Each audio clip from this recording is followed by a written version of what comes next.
We're back. We're been back. 3 It's been weeks. a while. It's been a while. Been a while. It's So- been 1 week since you Weeks. looked at me. Who remembers last time? I punched a shark. Not even that's- remotely. I remember, but I don't remember. But I wrote down what happened, so Ty 3 weeks ago remembered. So It's really We been 3 get- weeks. it's August 25th, buddy. Damn. We meet up again. We're in the other side, and we see Falarion. He's a high elf male, and he has a little silver dragon beside him, and that's Kieran. And Kieran's fucking adorable. Yes. We get shown to a compound, little different style from Threshold. This is the part where the paper completely destroyed my notes. But we find out there's like up to around 100 people at the compound at one point. They're not really frontline people, they're just hanging out, but there's a lot of people out in the field. So they lead us to a conference room so we can talk and sort of get quote unquote settled. And it's just a normal conference room, but we start asking some questions. But apparently our mirror people decided to become a big issue politically. No, a big issue in general. 3 months before the start of the 999th year. It's kind of iffy. But it was the big thing was a keeper was killed far east, sort of alone, and anything they did prior was unknown or unclaimed. But there have been multiple invasions and attacks and then immediate retreats. Apparently, they've known to have taken 2 to 3 shrines, to Falarion's knowledge. And apparently they attack for information, which is fun. There have been a lot of forces to drive them back, but they have all failed, and they've taken over Sanctuary out east, and they have a lot of forces there. That seems to be a big base. A lot of mages, just general troops, and undead. They call themselves the Nightingale Alliance. I hope they have that. I was gonna make a Skyrim joke. Never mind. You have a trademark. I was gonna say I hope they have cooler. I hope they don't have cooler armor than that because that's kind of cool armor. Yeah, that armor's fucking awesome. Yeah. No. We find out the state of sort of the more capital cities. So Umbarian. Oh wait, I need to go into Discord for this. I hate destroyed notes. Okay, Umbarian has a loose council of just loose council right now. Pridwin has a young prince and a dead queen and an elder council. And yeah, Releg is sort of just chilling and trying to protect itself. Umbar has sent forces, and Umbar needs to retreat post and attack. Winzathor sort of turtled up, as Ariel said to me pre-session. They're a little bit turtly, and so is Releg's capital. And Veravel and Galgea are going like full appeasement, and they're like, knowledge should not be limited. And we're all like, bruh. And apparently the Nightingale Alliance has killed the Guardian of the Sphinx, which is not fun. And so we're going to have to, we reiterate that we're going to have to deal with Mirror Us. Not these troops, not like all of this, just Mirror Us. We need to fuck these guys up. So we know the shrines they've taken have been Green River, the one at Sanctuary, and the one in Greenwater Woods. So they're staying mostly east. We try and find their capabilities a little bit more. Good is a brute with no magic, no foresight, and divination immunity. It's kind of sus. I'm just we curious find if it's that- a magic item or his own dumb. Too dumb. It's too dumb. Scribes don't work on it. Yep. Yeah. I mean, technically, scry spells don't require an intelligence modifier, but like a lot of Who spells knows? do. Kalda is still like a weird divine caster, sort of borderline paladin, very unforgiving. She sort of controls the field, causes fear. She can cast spells, heals, and there's been a significant drive to her recently, which is probably because of Rose. Alaris uses. Oh, this page was destroyed. Alaris uses a lot of fear tactics, a lot of like slight necromancy, a lot of darkness. He can see through darkness, like our Alaris. Good boy. He can cause some madness and confusion. Still a spellcaster, of course, and very much anti-healing. There's some of that. Now, Mira Alsana is a healer. She can inhibit healing. She can steal and weaken healing. Her scry thing that we've all seen. She has a blade, but she mostly uses magic, and she does have that silver dragon plate armor. So we are so they usually take all their bodies and casualties to become part of the undead army. So a lot of bodies haven't been recovered. There haven't been any real patrols out for them. There seem to be some bands of undead, sort of varying from like maybe a dozen to 100 or two. It's kind of spooky. So we realized that some members in patrol sent by Threshold are a little bit dead. So we just sort of go through that explanation, and they haven't reached Threshold or Umbarian. They seem to be doing something, but they've been staying east mostly. There's the Galgea appeasement, but moving forward, Alsana will go to Scry. So we start to Scry on Mirror Alaris, and he's like in a weird dungeon, and in short of that, to save time, Gage is a vampire. Yep. Gage is a vampire. Because of fucking course he is. Yeah. And Lars is using war prisoners as blood banks. He's using sanctuary prisoners as blood banks. Would you like reduce, reuse, recycle? I can respect that. Wow. We sort of get that thing of like, wait, if Sorenwood there in our world had a blight, what do these guys have? Apparently they have a raging Angie beast. So that'd be fun.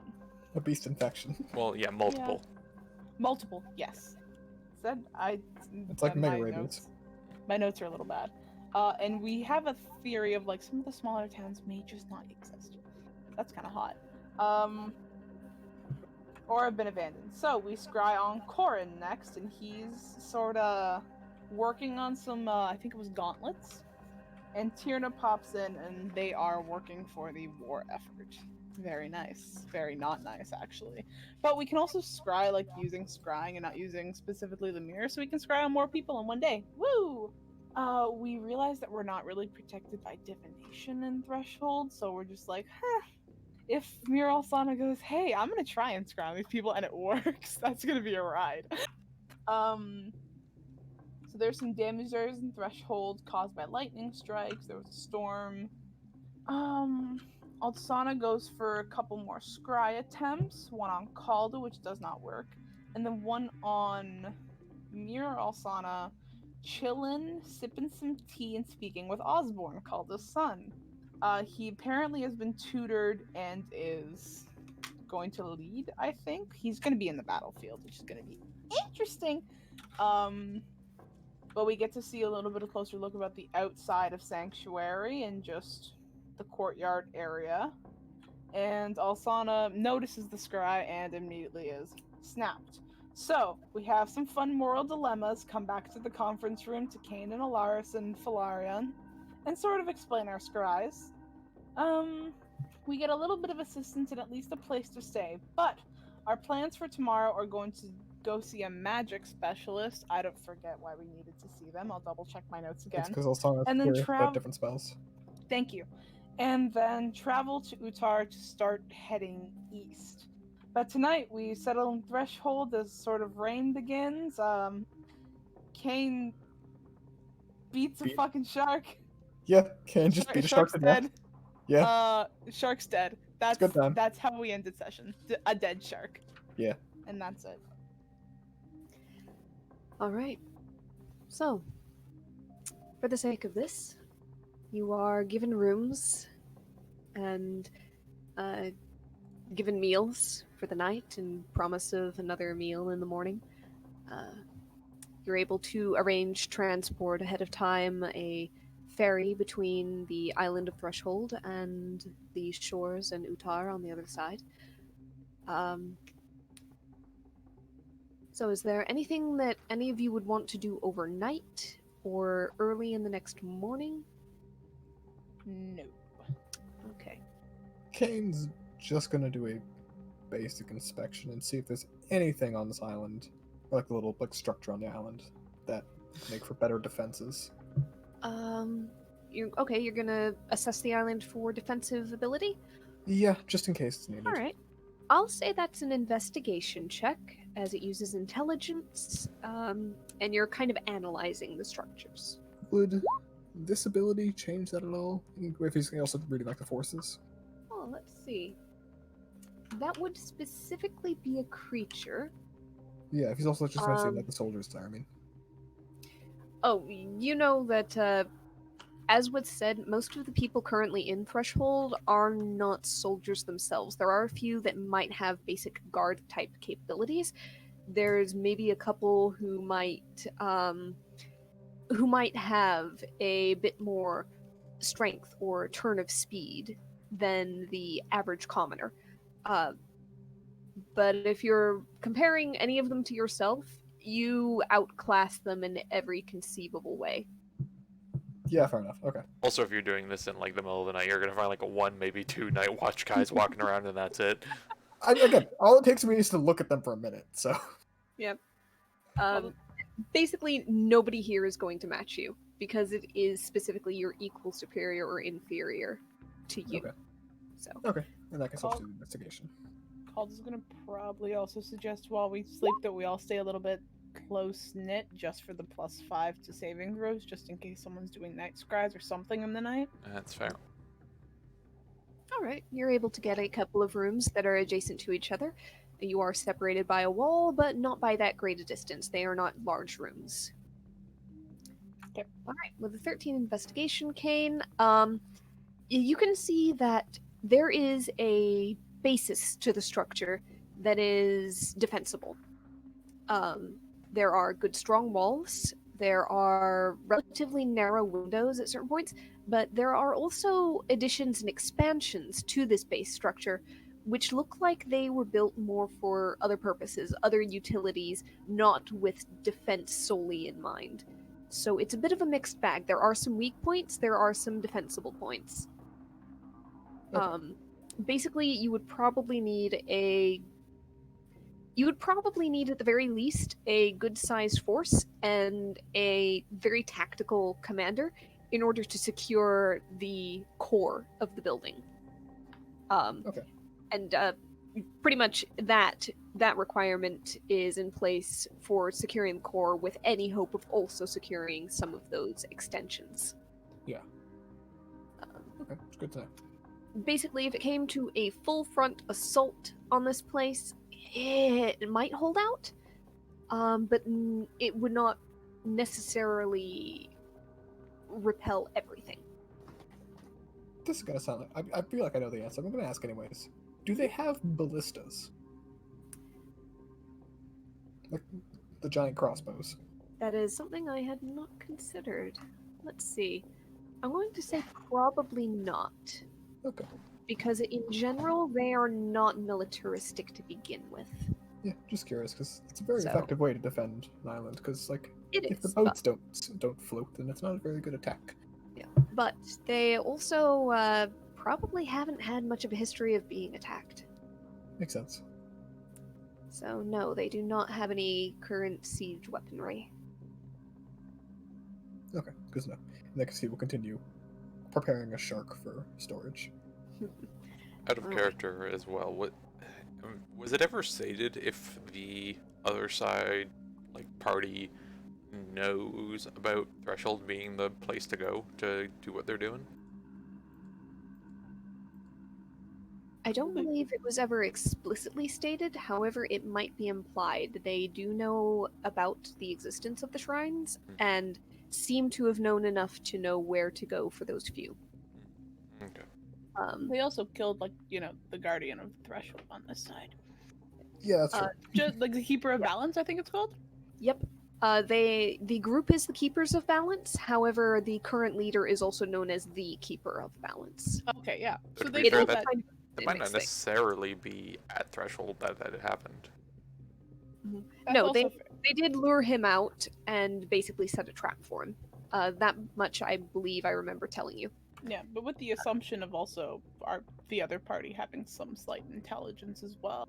Hey, a silver dragon that's like kind of good and we're kind of evil. I feel like that's a significant place to go. Makes sense. Just some common sense. Well, it's You al- it's again you if they also know know where that- he stays. You also know that they did take Sanctuary, which was another outpost of Threshold, and probably one of the more sizable, more important ones, historically speaking, at least. So, I have a question that we'd probably be able to ask Folarian as well. But did Green River have a threshold outpost, or was that replaced with the sanctuary outpost here? I would say that Green River might have had a smaller outpost. However, it was not one made from or disguised as a green dragon cult. So Okay. if you brought that up, Filarian would have like expressed some interest and not been familiar with that history. Okay, cool. All right. So, as you guys go to rest, Elaris, you fall into a deep sleep, and it feels almost like you wake up. But when you open your eyes, you're in that gray, misty plain. All the surroundings are shrouded by fog. It's hard to make out exactly what sort of terrain there is, aside from somewhat rocky ground under your feet, and the vague impression of shapes here and there. Perhaps something that might be a tree off to one side, perhaps a rock formation off to another. And as you look around, you hear that familiar voice speak. And he says, "So, you know now of the activities of your counterpart." Yeah. Yeah. You turn and you see Xanthus. He's standing not too far away, holding the staff with the purple-flamed lantern in both hands. The mask doesn't seem to be looking directly at you. It seems pointed slightly off to the side.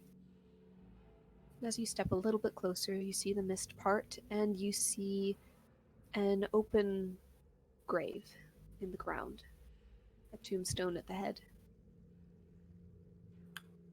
The name on the stone is Gage Tundrafist. With a year this of is your death, plaything. with a year of death in just a year or two prior, 997.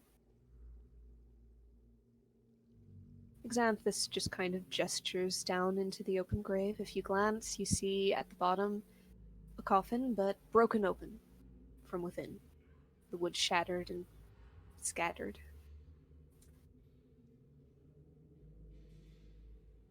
I know the sentiment of mortals.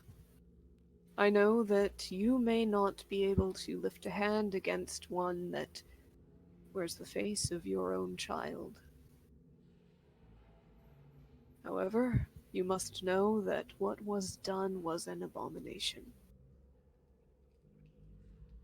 His time came in this world. It did not in yours, though it was close. And when I could not answer, the version of you here turned to other means.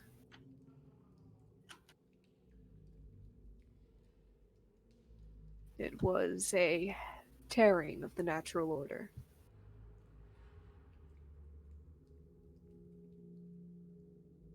He could have done it properly, had he, of course, the costs, but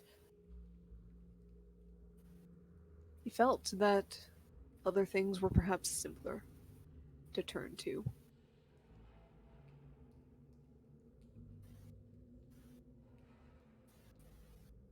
Oh. If you cannot bear this burden, then I would tell you to lean on those who came with you. But one way or another, this is a problem that has to be solved before it can fester and mature and grow.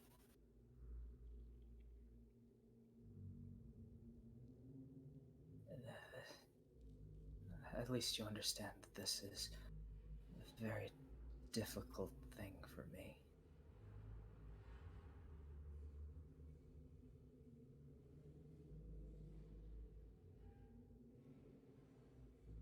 He's an abomination, yes, but I still recognize the faith.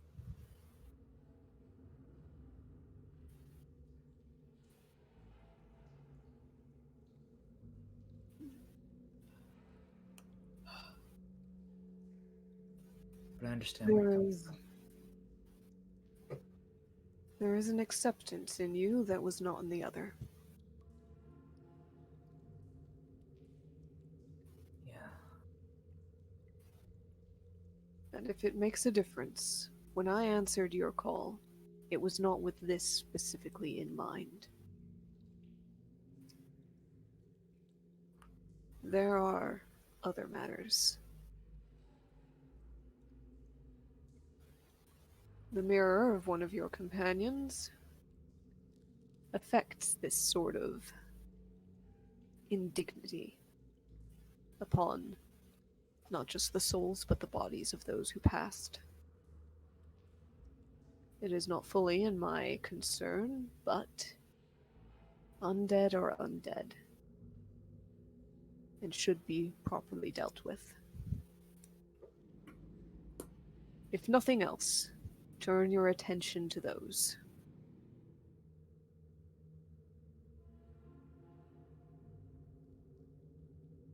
He waves a hand, and the mist flows over the grave, covering it and washing it away into the featureless landscape.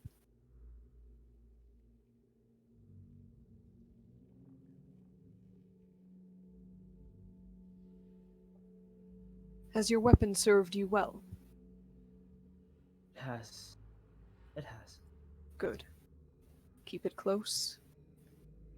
It will be of great use and importance in the coming battles.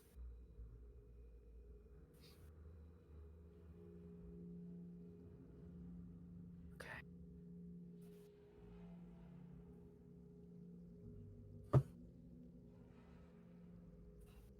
I leave you to your rest. With that, the mists flow around Xanthus. You can just see the little purple light of his lantern bobbing away through it. The mist darkens, and you re-enter your deeper slumber. Perhaps images resurface here and there through the sleep, but no more than flashes of thought, dreams, your subconscious mind throwing together ideas and playing them out. Yeah. Alaris is running through every scenario in his head. He's, trying to, see every angle and like, can I morally justify this? Is this isn't my world. Can I really say that this boy who and looks and acts exactly like my son would be my son? Mhm. It's not an easy night, but It if is there's any indeed. consolation, you know that you are not alone. And who knows? Maybe there's some way to fix it. But As what? Alaris is spiraling, he thinks of Aurora to anchor himself. Mhm. What would she think in this scenario?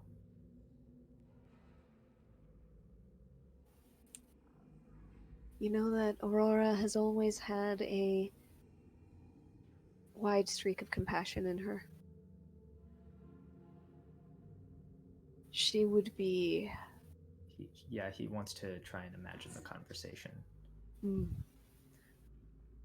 can imagine her mostly turning the questions back on you, asking you things to see, not so much to lead you to an answer, but to lead you to answer it for yourself. She would probably say something like, well, what do you think should be done? Is there a compromise? Is there a way to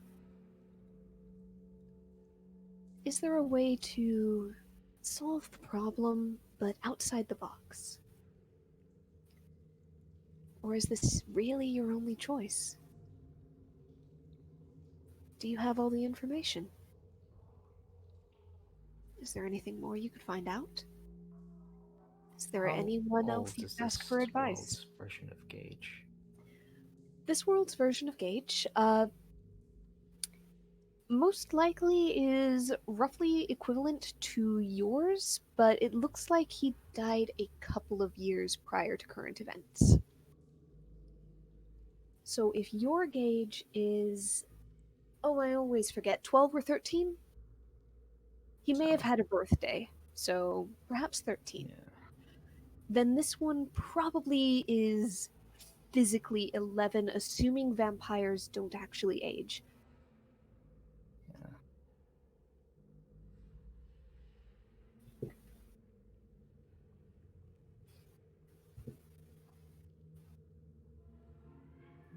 Maybe there's a cure to his vampirism. That doesn't involve putting a bolt in his skull. One that follows the proper channels, obviously.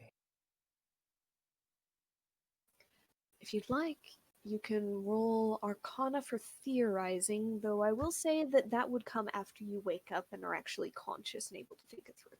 Yeah. He'll do that.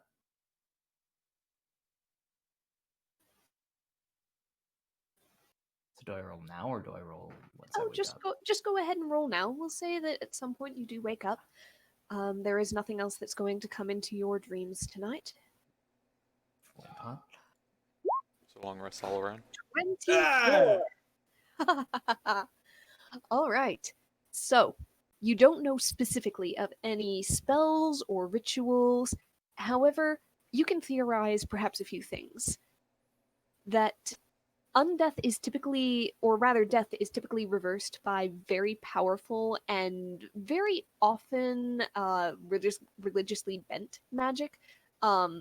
Basically, spells that derive power from gods, celestial beings, that sort of thing. They usually require a cost in the form of a diamond, though Alsana did have a version that used various rare oils and minerals of that sort. But probably if you could come up with something, or if Alsana could come up with something, because she is someone who is capable of raising the dead, you could probably talk to her, brainstorm with her, and get some ideas. However, something else also strikes your mind.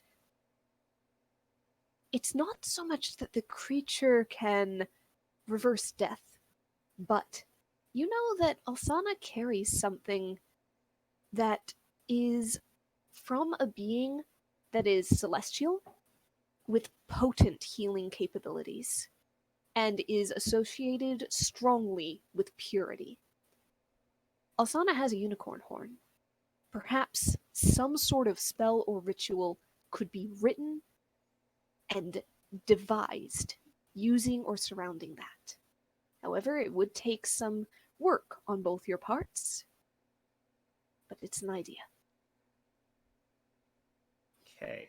I need to actually write that down. Go in your So, notes. So, I was gonna put it start in the start commentary section. brainstorming with Alsana. Potential for a ritual, for a spell, for something that, because you know that spells can be and often are created. Not all spells have existed for all of history. So it's not impossible to make a new one. Who in their right mind would want to think up a spell that would, change a person back into being a humanoid? Yeah. Who would ever do something like that? Yeah. Especially to stop being a vampire, to rid themselves Yeah. of the curse of having to consume blood. Valian. No, wait, no. And surely no one would have been thinking of something very similar to this and talking to GM about it before this whole situation came up. Nah. Oh, I was Vernon Tell. Hey, you never know. We could just like bamf a portal in and just like open a rift to the Saturday campaign and just pull Fervus in. I mean, What that is would this, be a fun. crossover episode? We got one portal for Fergus, one for. I feel like no one would willingly grab Dell, but they might like accidentally grab him. Del would trip into the portal. We use Sonder as a sacrifice. I mean, ideally, but Perfect. Ideally.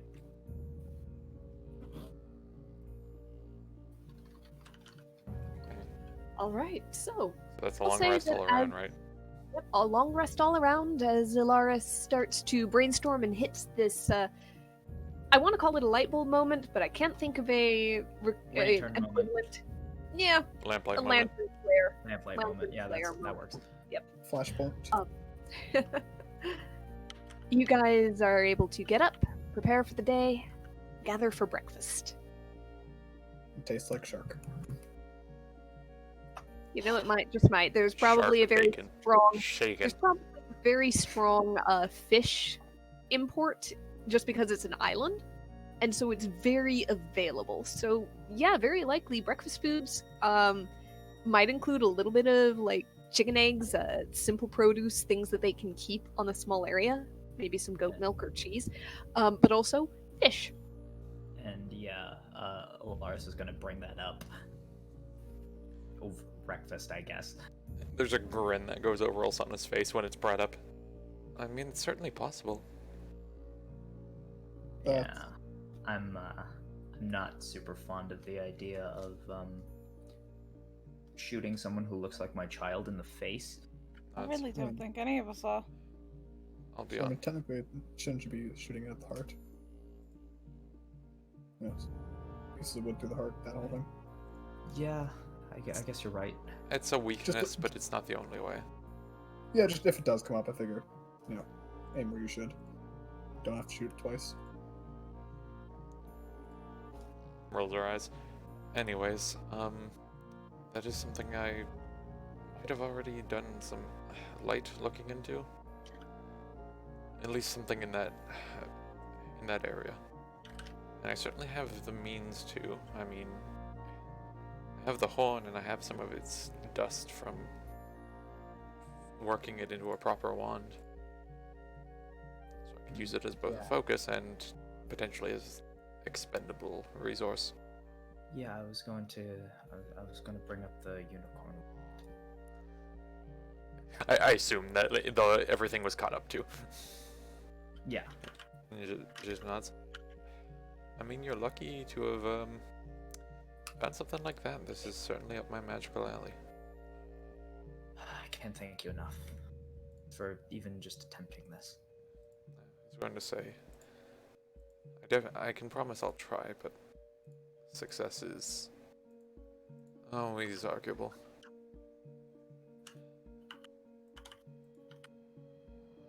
And additionally, just you're sure you would still have him going about as is? Especially considering you're gonna have to kill his dad. Be a little rough, honestly. It would. That's another thing we'd have to. Also, go if you're the one putting some magic into it and Alsana as well, it's got to be some like weird, confusing trauma. Just some Yeah. weird people with masks show up, or people who look like your dad and his friends, who are all very much dead right now, show up. So it would That's what be the masks are for. Yeah, though it would be quite the power move to do it before we kill the dad. that's worse. It could be better actually. The kid couldn't bring anyone back. They're our priority. That Which one? said, the other halves. Okay, good. There's a glance at Kane, like, what do you take me for? And then back to Alaris. It was stated that, I think it was Aurora was looking for something. Yes. So, there's a possibility of a point of contact there if she too is looking for a remedy to this, but additionally, given our mission, I wouldn't be surprised if there was nothing wanted to be done with it.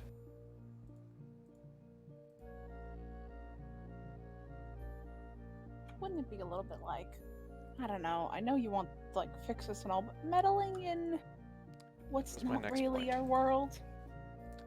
That was my next point. It's one thing for on our side for me to,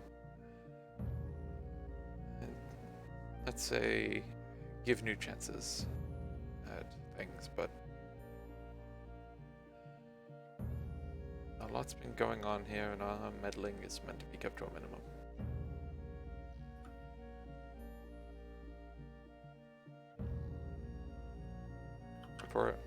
Priorities thusly should be first, the 4 of them dead. And secondly, making sure that whatever waves they've caused don't completely consume this world. Trying to make sure their stuff isn't irreversible.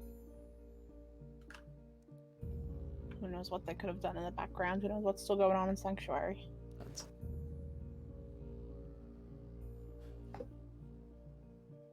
So to that end,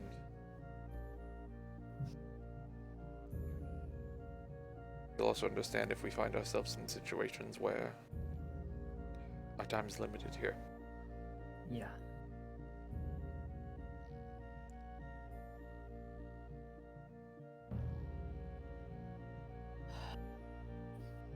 You could probably leave some notes about curing it if this Aurora is still alive at the end.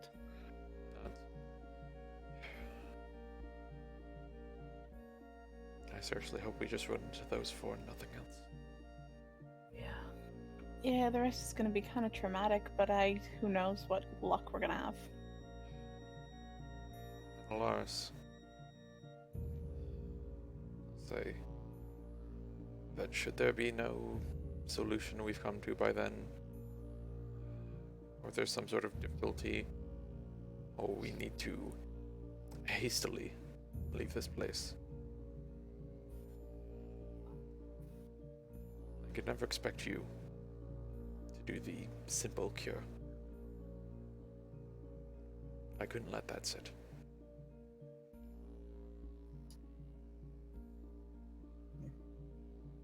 I maintain my previous stance. If there's something you guys need done and none of you are willing to do it, you all know I am. So, There's a difference between not willing to do it and the fact that it shouldn't be done. I'm aware, but I think we can at least agree that it's only going to be done if we have to. Fine. Also, of course, if every other option has been expended. Also, it looks. I want to make it clear. If it is within my grasp, I'm not leaving this place. Leaving that child to that fate. One way or the other. Priorities are priorities before you go off, Kane. But You think I'm the one with priority issues? no, I think you constantly criticize me for it, even when I'm about to say exactly what you're about to go off about.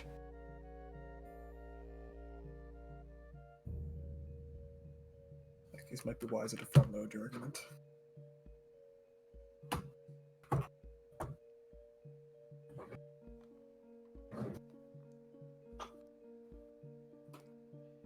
you understand, Lars? I do.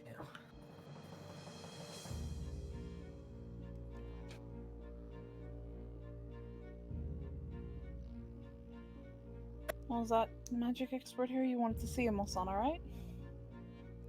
I've been waiting on it. About then, you see one of the keepers who'd been kind of holding back. As you look around the room, catches your eye, and hurries over. And they say, "Sorry, you were waiting to talk to Alistair? He's ready for you if you're done with your breakfast." Of course, I wasn't given a name, but I'm to assume that's the magical Yeah. scribe. Yep. And I'm ready to show you the way to his rooms and sort of library.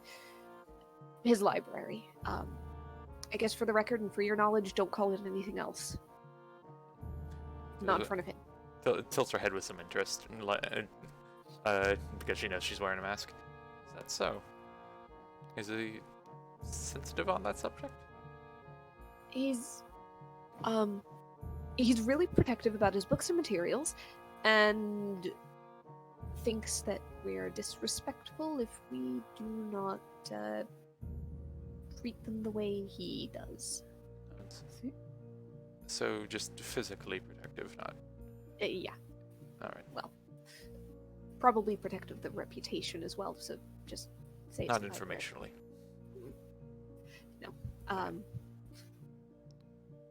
Anyhow, By all means, lead on.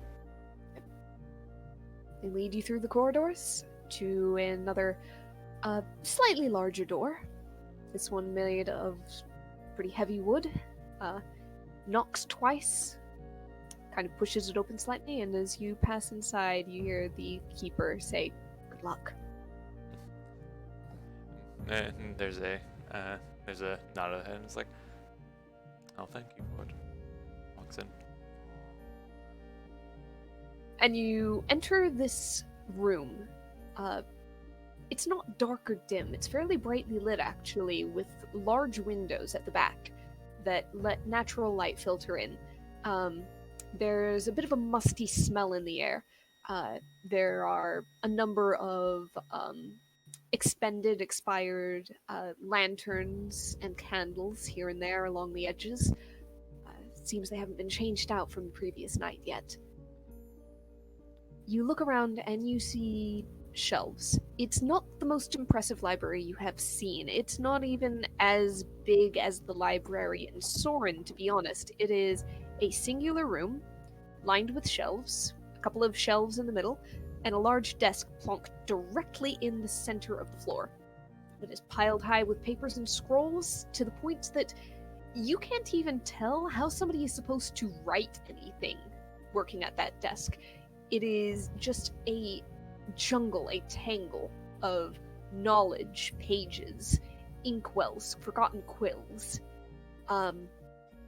There is a single chair behind the desk, and sitting in that chair, peering over the mountain at you, you see a somewhat grouchy-looking old face. Fairly heavily lined, silvered hair, though no signs of baldness.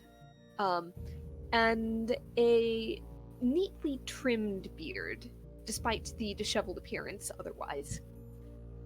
There are a pair of sharp, bright blue eyes glaring over at you. You hear him bark. "Yes? You'd be the ones, then? You'd be the ones from the other side? Step in. I would be, yes. Let's get a good look at you." Stands up from behind the desk. He is fairly tall. Looks like he's rather narrow-framed beneath his robes. He leans over the papers and gives you a very obvious scrutinizing scan down and up. He grunts and sits heavily back down on the chair. Right. I don't have another chair, so you're gonna have to stand. Alzana pulls out the broom and sits on it. Very well. Are the rest of you here out of curiosity? I assume Yeah, also know when, but Not sure. Depends Make- on whether or not she wanted to be alone or Yeah. not. Kane, unless asked otherwise, would have gone. So Kane would have gone unless told, please don't. He wants- Kane might he have been wants- told, please don't. Okay. I Because spent- he basically would say, I just want to know what we're fighting against, so I know what to expect. I can give you the post-it notes, but I don't need you knocking something over. Especially with that warning given. Okay. I'm almost offended. You seriously think that's going to happen? But fine, whatever. Calder would have very nicely asked to come along. I was like, gives a scrutinizing look to Calden first, and just... Just let her have her thing, Calda. She wants the chance to do something on her own. And she could say that on her own. Just wanted to give the offer that we're there. She wants us there. No, I'm legitimately worried about bringing multiple people into that room. If you want to go alone, then go alone. What the fuck are you? Sorry, I just heard the music. There's some sort of shenanigans happening. Yeah, that's fair. Well, how about Okay. this? If you'd like to walk with me there, you can be outside, and I can ask once inside if more people would be less preferred. Well, it's okay then. You just go, dear, and I'll call the little sword and just pat her on the back. So I'm gonna like tilt the head at that because I can't say raise an eyebrow because we're wearing masks. That's fair. Like I said, I'll be taking notes. So, back in a moment. All right, so Alsana alone enters the room. The rest of you can gather together and wait outside. Kane's not waiting outside for her, he's gonna do something else. Kane goes to fish up another shark. Precisely. Roll it. What was it, D100, D20? I think it was. D100 was how good of a catch you might get. D20 was how successful you would be at reeling it in. Yeah, you don't get another shark, but you do have you have a decent fishing trip. It's a at one very point. nice boot. I got a rather large tuna.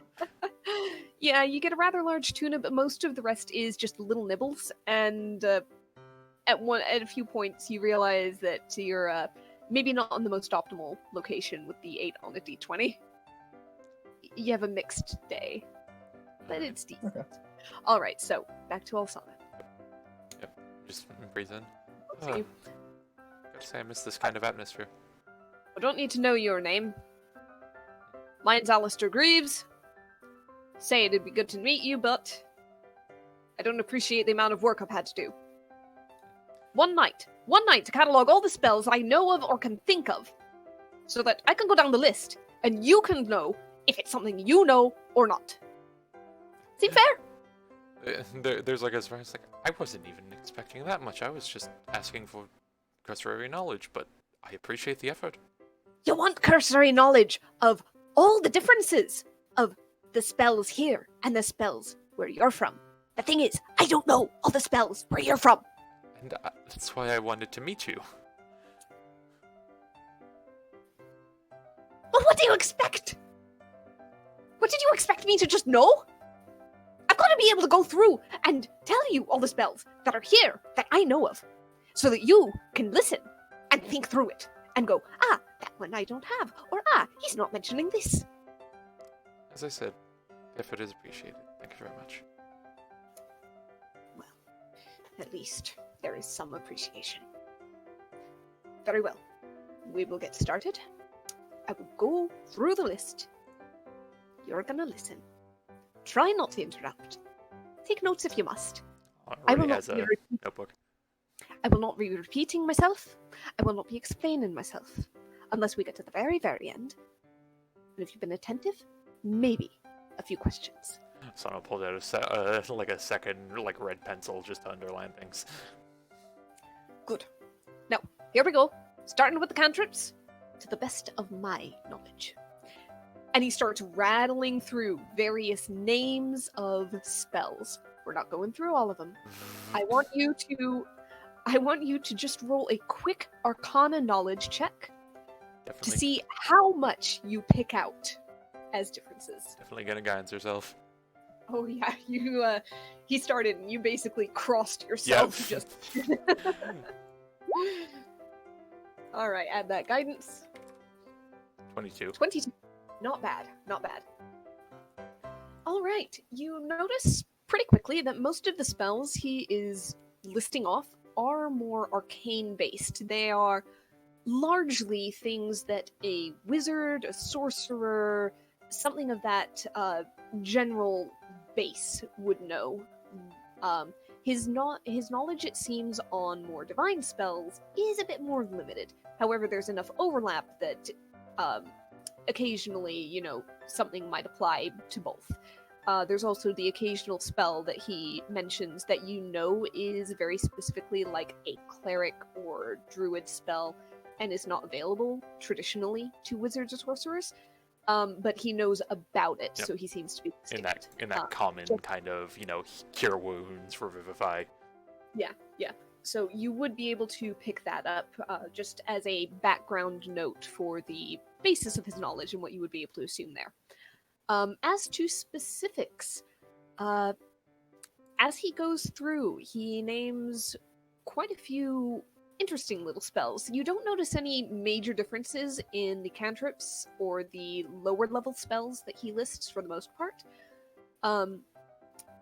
At one point, he mentions a spell called Lightning Leaps that you don't recognize. Given He her lists that repertoire, as- she puts a red line under that one. He lists that as a second level spell. In the third level, you notice a few different words, names of spells that you do not recognize as well. Let's see, you hear something called Stone Bolt, distinct from Lightning Bolt, which is another thing he does list, so you know that's a point of similarity, but Stone Bolt is new. You hear, let's see, you hear Rapid Transplacement. You hear Cold Snap. Let's see, the fourth level spells. You hear one that's called Enhance Body. It's just Photoshop. Well, it is a touch spell, so maybe it's a retouch spell. Touch up spell. Touch up spell. We'll get to the details later. In fifth level, a new one you hear is Freeze Blood. But very little different otherwise. Oh wait, which level are those? Hold on, let me look up one thing real quick. Oh right, my usual spell list is gone. What's the wiki? Wikidot. That I hate. Can you search on this? Should be able to. Spells? No, I do not want to scroll through. Where's the search? There's a Ariel's search. combat with Wikidot continues. I hate it. I don't like it. I'm not used to it. It's probably the biggest problem. Ah, okay. We'll get to those. Yeah, actually, that it would be 6th level. So, we get to 6th level. He mentions something called True Counterspell. And you notice as he's going down this list that he does not mention any of the investiture spells. No stone, no wind, no ice, no flame. No Yep. investitures whatsoever. Those are not on Okay. the list. And I also do not just as have to well. say, True Counterspell really sounds like a DM says fuck you to the party kind of spell, and I'm so here for it. Not quite. I'll reserve judgment on that until the campaign's done. Oh, we shall see, we shall see. In the 7th level spells, you hear the words Globe of Winter and Baleful Grasp.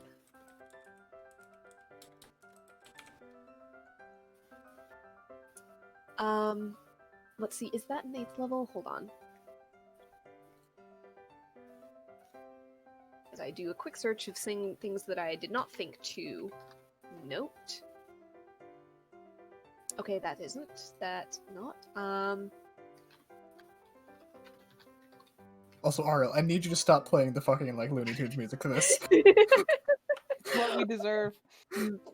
It is, though. Alright, I will go ahead and swap it for something a little bit more serious. Give me something magical sounding. Come on. I miss my shenanigans music. Alright, in 8th level, you don't hear anything new, but you do hear that a lack of the spell Earthquake. Okay. And in 9th level, he admits before he starts this list that his knowledge of this is incomplete. There are very few, but he will try. In 9th level, you do hear something called Sonic Boom, but you do not hear the words Meteor Swarm. Alright. Oh, there was one other that I might have missed. 7th level, Prismatic Spray is missing from his list. Okay. Fairly notably.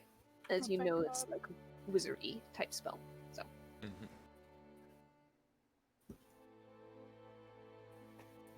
alright. So, as he finishes the 9th level spells with the ever-present wish. He looks up from the scroll he was reading off of, kind of rolls it up on the desk and sets it aside. So I hope you paid attention. I think I did. Good. She Now- kinda, like flips over her notes just to show. I'm hoping you won't waste too much of my time with this, but I was told to ask if you had any questions or if there was anything you wanted to know about something in particular. I guess perhaps as a offer back to that, I guess I should let you know that some certain spells from my side are missing, if you'd like to know them. Just holds up a hand and says, "Nah, you keep them to yourself. It's fine. All right. In that case, I'll not be discovering or creating spells that I didn't actually discover or create." all right. Just perhaps a point of note: should you come across one of those on your side, that something rather odd is about. But who knows? Let's start. What makes the counterspell true? True counterspell. Tricky thing. Only the more powerful sorcerers and wizards can use it. It's an abjuration spell. Functions a bit like counterspell, except it's a higher level at the base. And a caster using it can actually subsume control of the spell they are countering. However, if it's too strong of a spell, then they're going to have to struggle for it. In addition, if it happens to be something they have to concentrate on, they do have to concentrate on it. They can't just take over a spell that's still being concentrated on by an enemy. Nods. All right. But it's still only the opportunity when it's first being cast. By and large. All right. And the You range of can, it? Standard to counterspell. About 60 feet. Give or take an inch. Ooh. Noting that one down. I will say that we found that sorcerers and wizards that try to counter something with this, and if they know the spell themselves, if it's something in their repertoire, then they'll be able to make it a bit more difficult to counteract, if that will make sense. However, if they don't know it, if they're unfamiliar with it, it's a little bit weaker. Mm-hmm. Basically, it's a DC thing. So if it's a if the ability check, oh no, I misphrased that. It hasn't anything to do with the DC the spell is set at. It has something to do with the DC of controlling a spell of 6th level or greater. Okay. 6th level or greater requires an ability check on your part with a spellcasting ability. The DC is 10 plus the spell's level if you don't know the spell, or 8 plus the spell's level if you do know the spell. Okay. So it's easier to control or take over a spell that you yourself already know than it is to take over a spell that is outside of your usual grasp. I did misphrase that as I was misreading it. Right. 6th level or higher? Yep, True Counterspell only automatically works if the spell being cast at 5th level or lower. Thank you.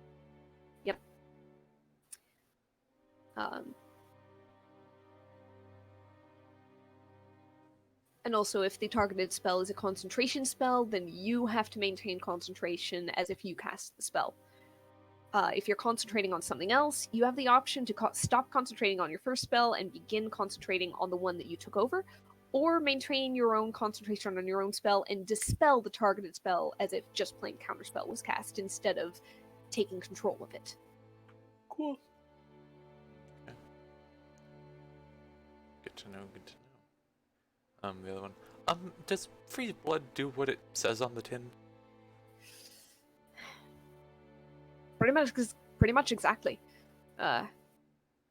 Sorcerers, wizards, I know a few of those who get their power from other beings can use it, i.e. warlocks. They have Sad to be druid able to- noises. Yeah, I'm sorry. There are some druid spells in here. You're just picking out the ones that aren't. I'm picking up the ice ones, yes. I mean, so far. He goes on. I guess the weakest aspect of this spell would be you have to get up close and personal, which most of us would prefer not to. You do have to touch your target. Also, the target has to have a working circulatory system, something with blood, and it'll freeze that blood. It's right chill from the inside. It'll kill most ordinary people on the spot. If they do survive it, they are slowed down. And then there's an extra hidden bit of nasty in that one. You have a creature with frozen blood. What happens if they're hit by a club? Bunch of little crystals in the veins. Hurts. Hurts a lot if they manage to hit in the right place. Basically, the additional effect of the spell is if a creature takes bludgeoning damage from a critical hit, the attack's damage dice are rolled 3 times instead of twice. You're getting an extra die of the damage. But it is bludgeoning. Also, it is concentration up to a minute, and the affected creature can repeat this Constitution saving throw at the end of each turn, which ends the effect. I gotta say, that's like a fucked up heat metal, and I'm very here for it. It is a melee spell attack to actually get it off on the first place, so they will take the damage immediately. But the effect can be gotten rid of with the bludgeoning damage eventually. So it's a fucked up touch version of Ray of Enfeeblement. A little bit, yeah. They do take. They have half speed as a additional continuous effect, and you take at the beginning of each turn they take the damage. It's 4d10 cold damage. Oof. Yeah, it's 5th level spell. Hurts a lot. Evocation, if I may ask. Transmutation, actually. Oh. Okay, now I really want to see Caleb with that spell. Yeah. Cold Snap. All right, cold snap. Let me scroll. I Is that believe the that's younger brother of this one, of Freeze Blood? 3rd level cold snap. Druid, sorcerer, and wizard. This one has a choice of lasting either 1 round or 10 minutes. And basically, if you want spell write-ups to eventually learn these things, just let me know. But it's not going to be immediate. And there are 2 uses with the 2 durations. The 1 round targets 1 creature you can see within a range of 60 feet. The 10 minutes targets an area of liquids such as water, acid, mud, snow, quicksand, or lava. If you target a creature, they have to make a Constitution saving throw. On a fail, takes 5d10 cold damage and is restrained until the end of your next turn. In addition, it gains 1 level of exhaustion.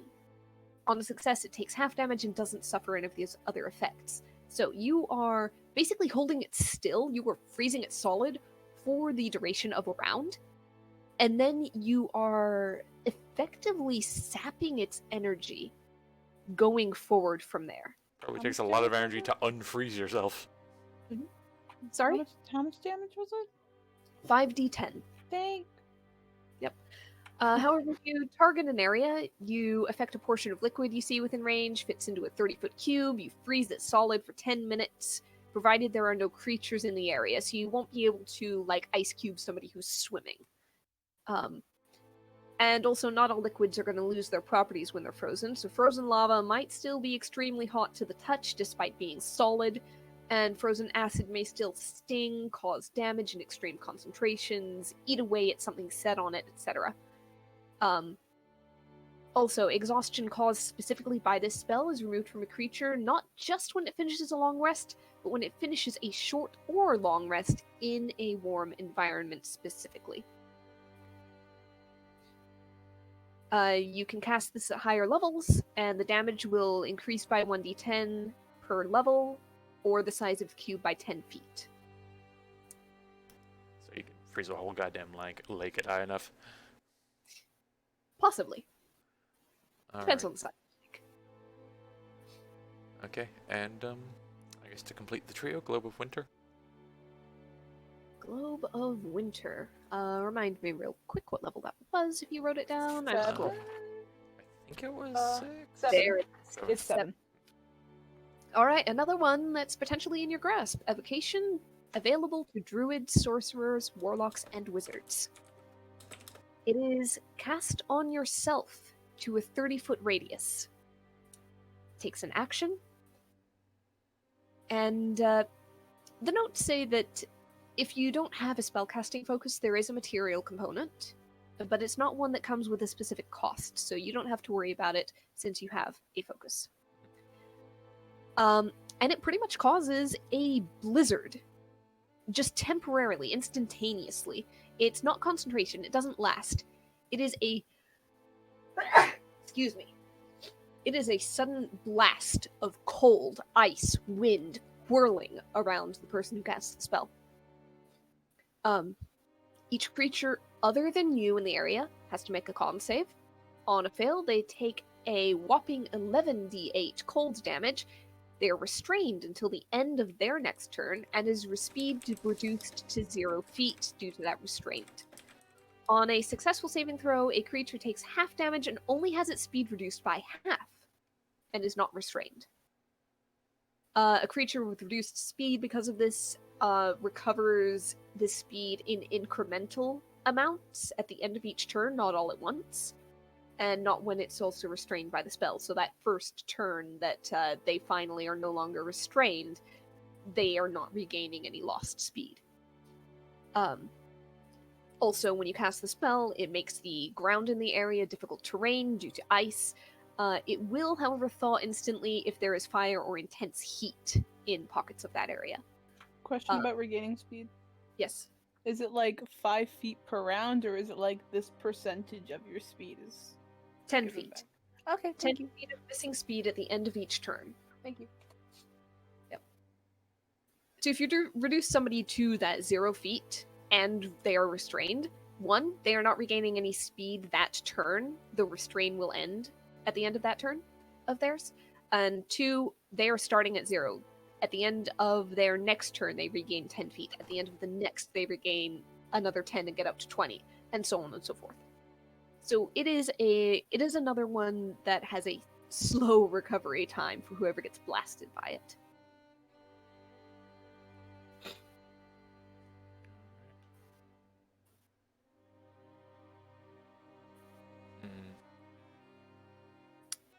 For the sake of helping round things out, I will say that Enhanced Body is a paladin available spell.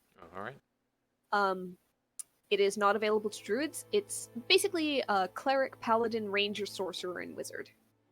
It is a touch spell, concentration up to a minute, and you touch a creature and imbue them with magic that enhance them. You choose your strength or dexterity to empower, and they gain a variety of benefits. They get advantage on ability checks that use the chosen ability score. They gain advantage on saving throws to maintain concentration on spells. Their speed increases by 10 feet. They have advantage on weapon attacks. And when the target takes the attack action, they gain a bonus to the damage rolls of each weapon attack it makes as part of that action, equal to your spellcasting modifier minimum +1. Forward that my way.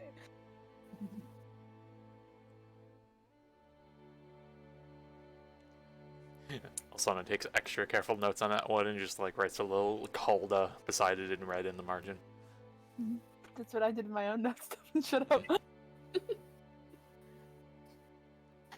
And you also had an interest in lightning leaps. Yes. 2nd level spell, druid, sorcerer, warlock, and wizard. Self only, 1 action, instantaneous. The text of the spell is pretty much you disappear and become a bolt of lightning capable of making 3 leaps, one after another. Each leap allows you to move 20 feet in a straight line. So this is all as 1 action. As part of the spell, you cannot move normally between them. And it has to be a straight line. You cannot curve through things. It is 20 feet. Zoop, zoop, zoop. You can pass through creatures, but not solid objects such as walls and doors. Each creature you pass through must make a dexterity saving throw.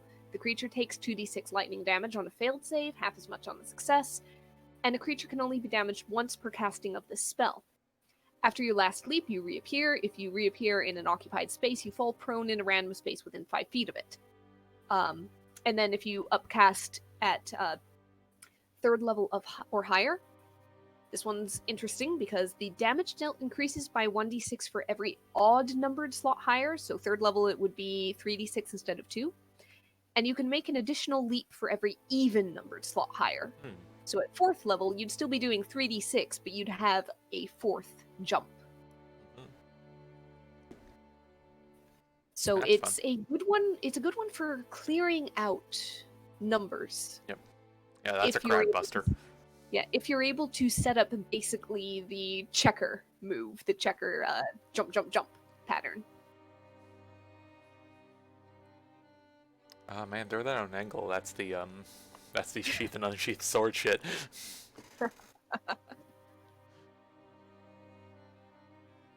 So, were there any others specifically that you wanted to know about? Or What the hell's a like, stone bolt? Literally, you just create a large spear of stone and fling it. Yeah, okay, it's just a crossbow bolt style, not lightning bolt style. It's a ranged spell attack. It takes a large amount of damage, 5d10 at 3rd level. If they're large or smaller, they have to make a strength saving throw or be knocked prone. Pointy thing does- rock. It does double damage against structures. It is a siege spell. Yep. Big rock.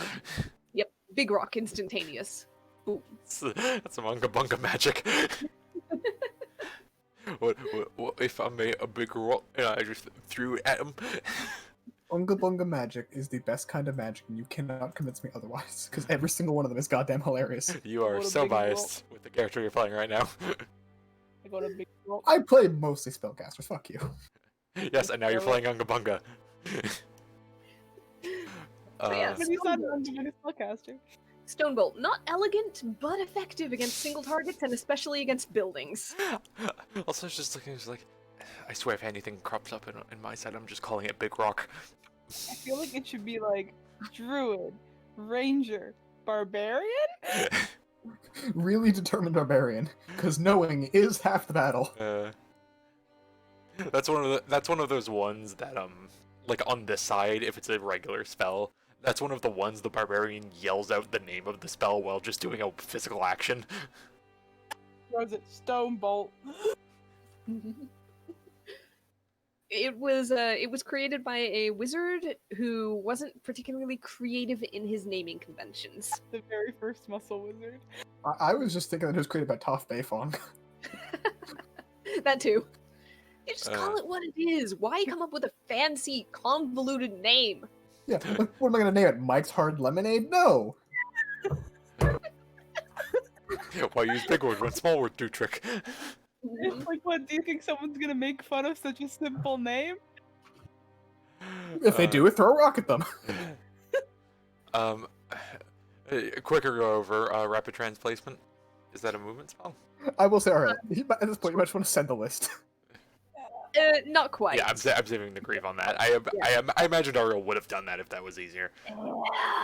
The list is honestly spotty, and I might expand it further. This is just like that's kind of the basis of why his knowledge is limited as well. Yep, exactly. Rapid transplacement.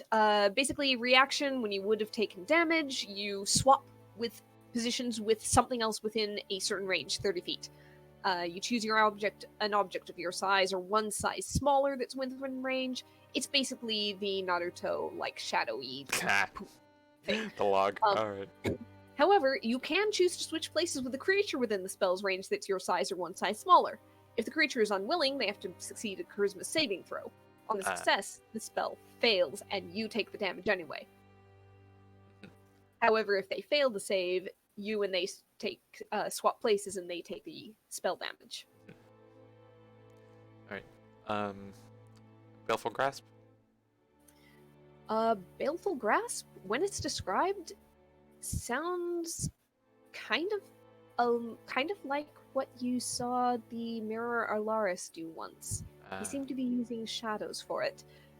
But basically, for a minute, while you concentrate, you're able to lift a creature and grasp a creature magically, lift them up, suspend them in midair.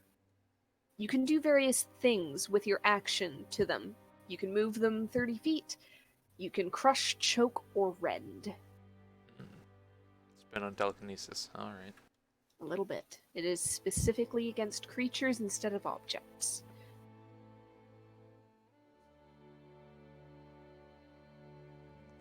And, Sonic Boom is high up on that number list. Yeah, it was 9th level, right? Sonic Boom is a 9th level spell Yeah. that And it has a simple name, so I'm horrified. Alistair really only knows this one in theory. He knows about it. Yep. And basically, it is exactly that. It is a massive circle around you, or a square in front of you, and there is a enormous boom. Can be heard miles and miles away. And everything has to make a Constitution saving throw, or take a ton of thunder damage and be deafened for a minute. Huge or smaller creatures are knocked prone on a failed save, or they take half damage and are not deafened or knocked prone on a successful one. It also tends to affect the terrain. Structures in the area take the same amount of damage. Trees and smaller objects are knocked over or even thrown away. And also, if you're outside when you cast this spell, the weather in a 1 mile radius around you gradually becomes a thunderstorm over the next 4 turns that lasts an hour. It almost draws clouds, moisture, thunder, and static in just by the side effect of it.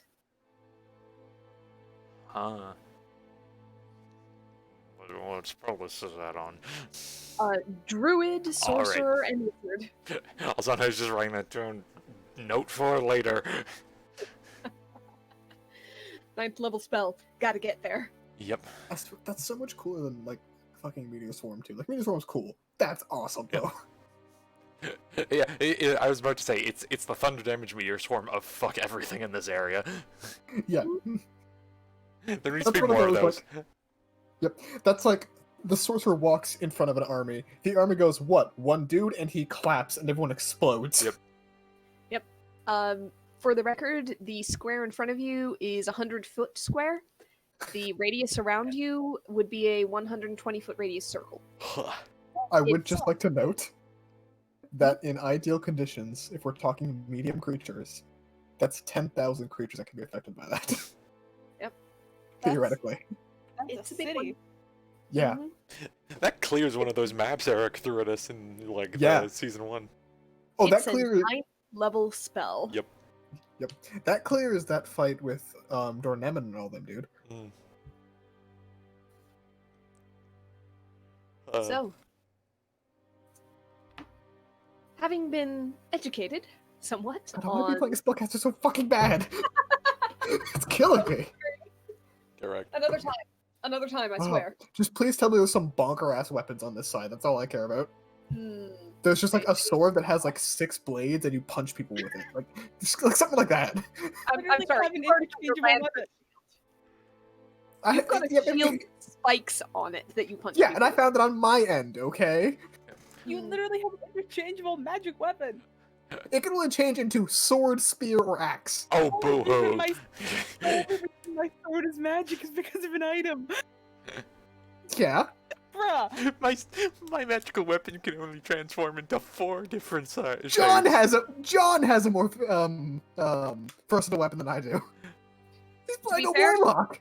To be fair, your weapon also comes with special abilities for fear, paralysis, etc., etc. John's can make a big boom once in a day. And also be any weapon at any range. All right. But, I know. but it can't be your tears. But actually, theoretically, it could be. All I'm saying is I want some like stupid bullshit anime sword. That's all I'm saying. or like a ruby scythe. You want your Unga Bunga. Yeah. That's the Good. best description of anything. Alright, so, yeah, also, I'll Just give me a gun, actually. Just give me a gun. One gun. Or use That's fancy all I got. magic when gun do trick. Exactly. Ooga booga. I don't think anyone. I don't think I ever expected you to be able to make a gun unga bunga, but here we are. We did it. We made. This is D&D. Like at best, that's a cannon. Okay. Alsana just like Called a hand cannon. like double down, like notes everything, and just. All right.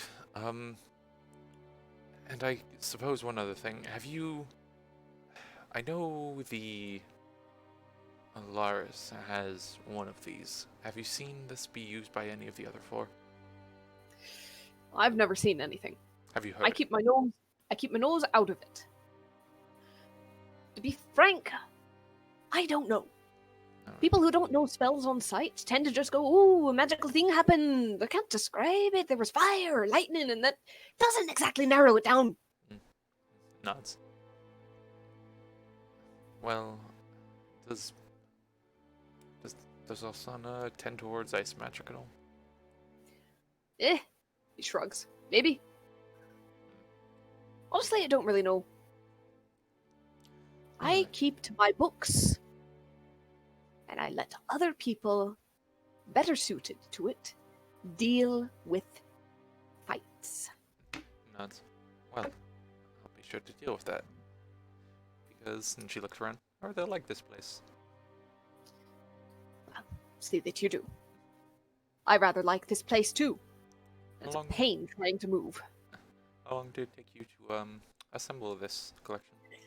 Most of my life. I Impressive. was an apprentice to the last one when I was a wee lad. Say it'd be close to 100 years now. Yeah, she just looks around, like just takes in the atmosphere and everything. She likes her libraries.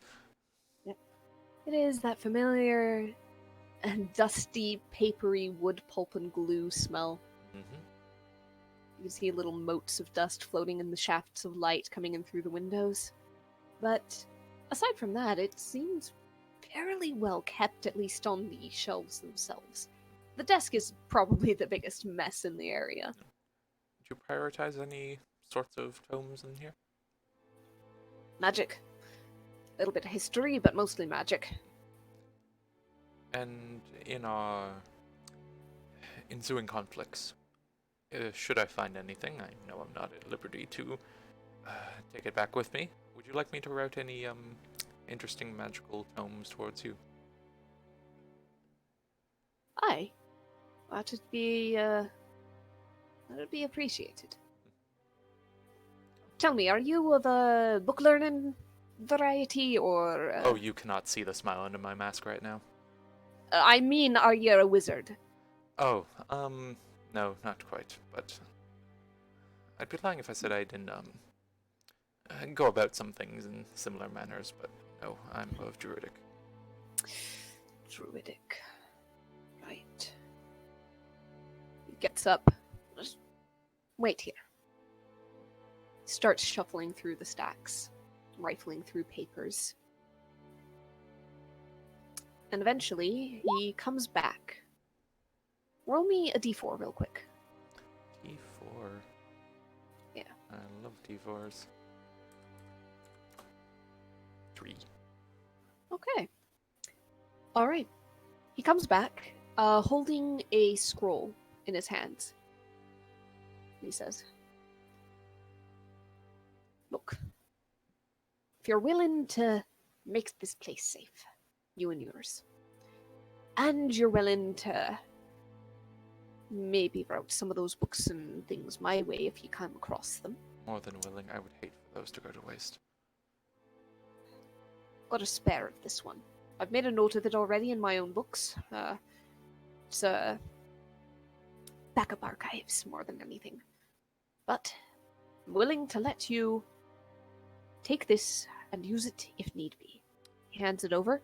It is a scroll of Cold Snap. As a druid, you technically can't, learn the spell off of it, but you will be able to cast Cold Snap as a, basically at 3rd level using this scroll. So I'm going to go ahead and I'm going to copy paste that one for you. Right. I'm going to put it into the main chat. Hopefully the information is readable. There we go. It is a bit long in the format of Discord, but No, it's didn't you say it's Druid? Druid, Sorcerer, Wizard. Yeah, okay.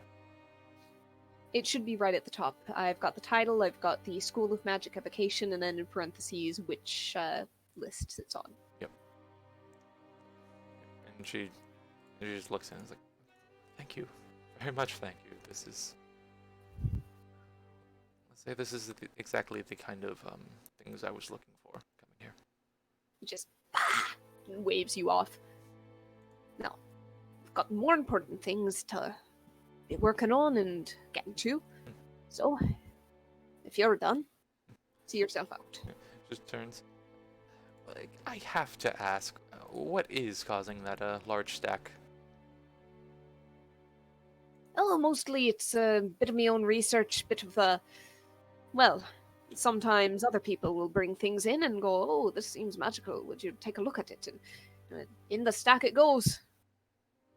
Cursory glance to make sure it's not cursed or anything, and then, well, words take deeper study than just a scan with the magical senses. She kind of like glances up and down. You're not in need of any magical regions or anything for your studies, are you? Ah, not at this time. Alright.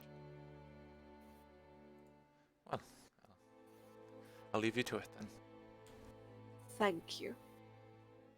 You glide out the door, it swings creakily shut behind you.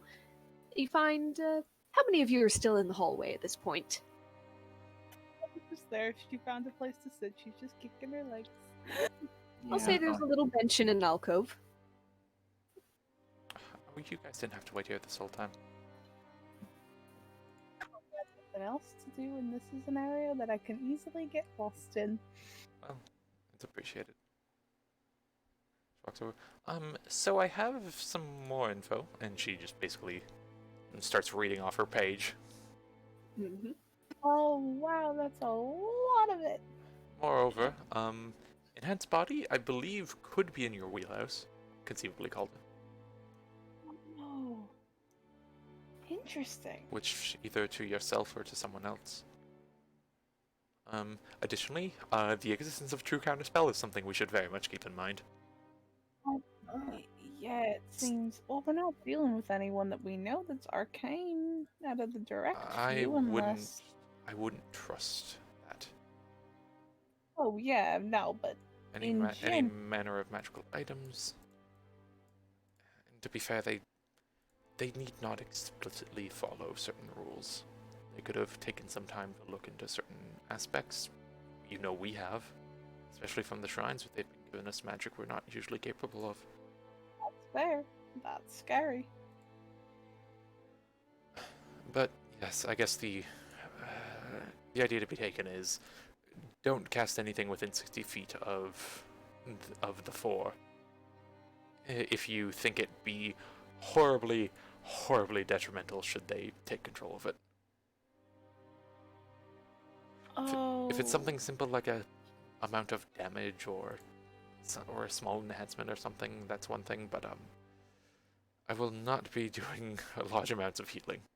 So should we have a collective agreement that if one of you die, we need to get them 60 feet away from your body?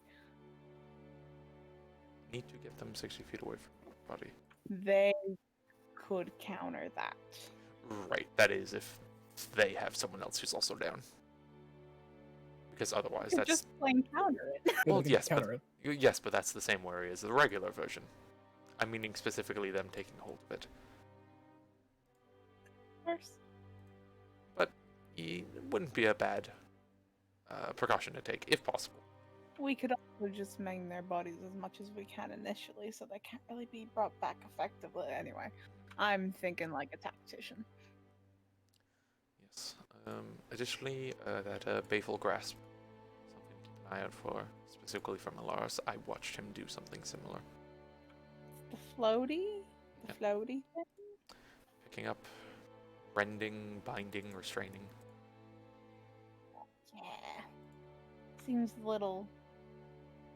Just stay further back. Or just give him a good knock on the head when he starts it. Or can give him a good bonk on the head, so can your brother. But just as a precaution, stay a little back. Yes. And lastly, check something.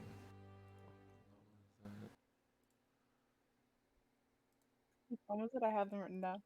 Oh, no, it's my spell. I'm not quite there yet. I hate to give more credence to it, but if there's ever a point where I do attain the power of large-scale earth shaking, it apparently doesn't casually exist on this side, so they wouldn't expect it. That's good. Earthquakes, 8th level? Yes, and I Okay. currently have 7. That's me asking because I've played a character that has earthquake and I forget every time. And I'm responding in and out of character. Yeah, I know you said it in the accent, so I got. Okay, that's good. Last off, I got given this, and she shakes the scroll in her hand, and I'm so happy. Oh, that's better. Can you like learn it or like keep using it, or is it just, like one and? I think it's the one, but I'm definitely going to try to study it first. Okay, that's good. It's more for the wizards, but I was certainly around a lot of them over in Varavel, so who knows? I'll see if I Maybe, can't like, find something for bodily Take some enhancements specialties. for you. Take some specialties and be in some wizardy stuff. Things that might take some time and commitment. Dip your toes in after this. Well, hopefully, if time. I know Cold Snap is 2nd level, 3rd level. Where I is it? believe it was 3rd. Hold on. It is Cold Snap Nice. is 3rd Yep, level. 3rd level Yep. Yeah, I'm guessing that just from the upcasting text. at the higher levels thing. Yeah. Yep, and just Mm. yeah, that would take significant investment on my part, where I'd rather be able to throw an earthquake at someone, Fair, but you do like Or studying. regenerate our limbs. Wait, no, I can do that already. Yeah. Yes, also, if anyone loses a limb, just let me know.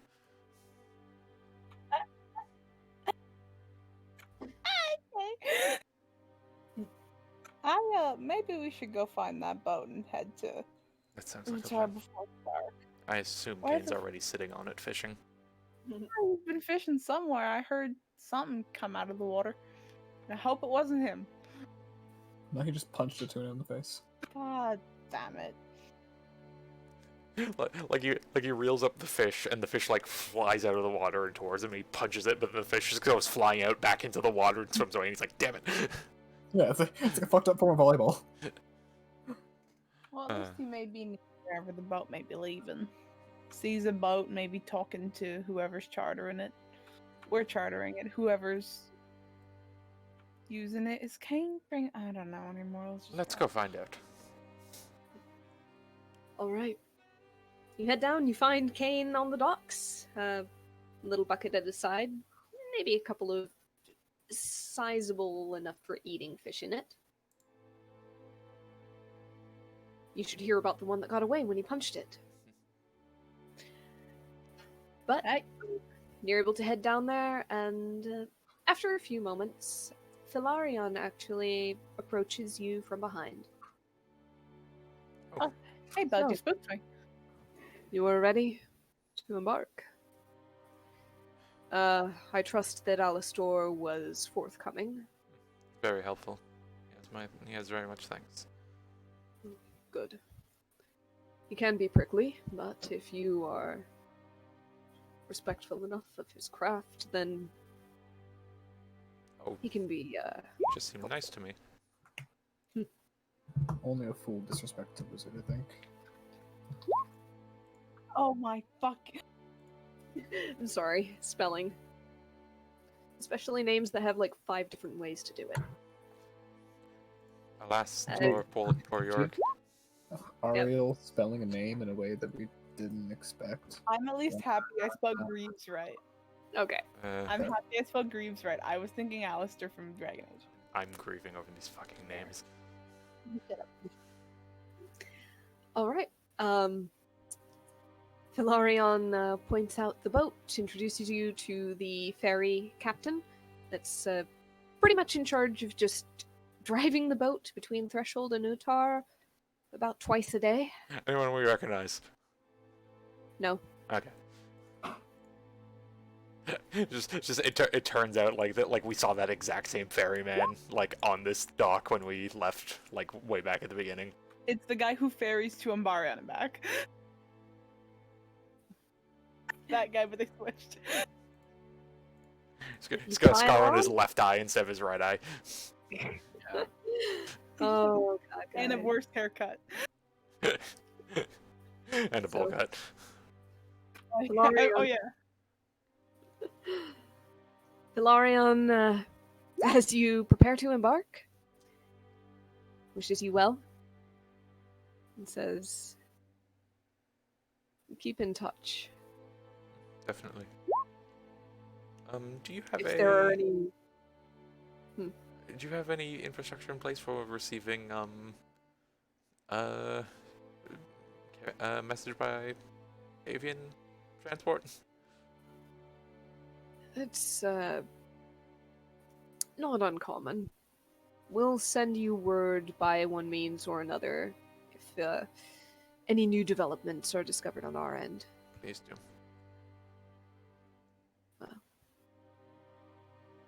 Good luck, all of you. Fight well. And be safe. I hope to see you return soon. We have to return successful. He nods and you climb into the boat and set off towards Utar. So, what's your name? She says to the ferryman. Looks at you. I'm kidding. We can keep going. His name is Greg. Moving on. Dude, I love Greg. Any family? When's your birthday? What Not about your- your family tragedy? Not your business. Greg. Greg's touchy. Just a little. He woke up on the wrong side of the bed. His oatmeal was cold, and his sock has a hole in it. And he got a Greg- bad haircut recently. Greg. Greg, do you have any underlying trauma that maybe caused this? Swear to God, I'm gonna give all your characters bad haircuts.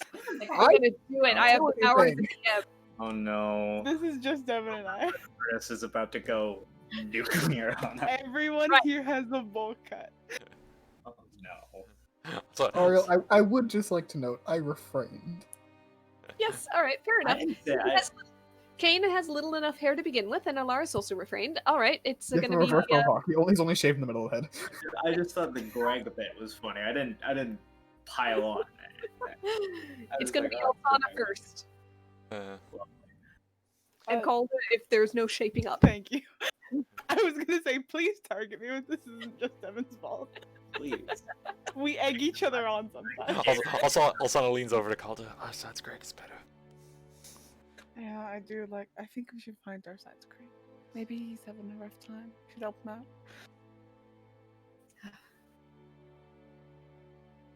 Alsana, roll me a quick wisdom saving throw. Uh-oh. Uh-huh. She's by Calda. And you do get the bonus. Jesus Christ. Good to know. 36. I'll make a note of it. Don't worry about it. You'll make a note of it. No, the Aria. I'll start to roll a 36. I know. Don't worry about it. Uh, Back at you, Well. bitch. at least use charisma saver though with Alsana. Come on. Put it Maybe together, another Conrad. time. Maybe another time. Anyhow, you guys reach Utar. You find a town not very much different from the one on the other side, though, to be honest, you didn't spend too much time there between your various journeys and travels.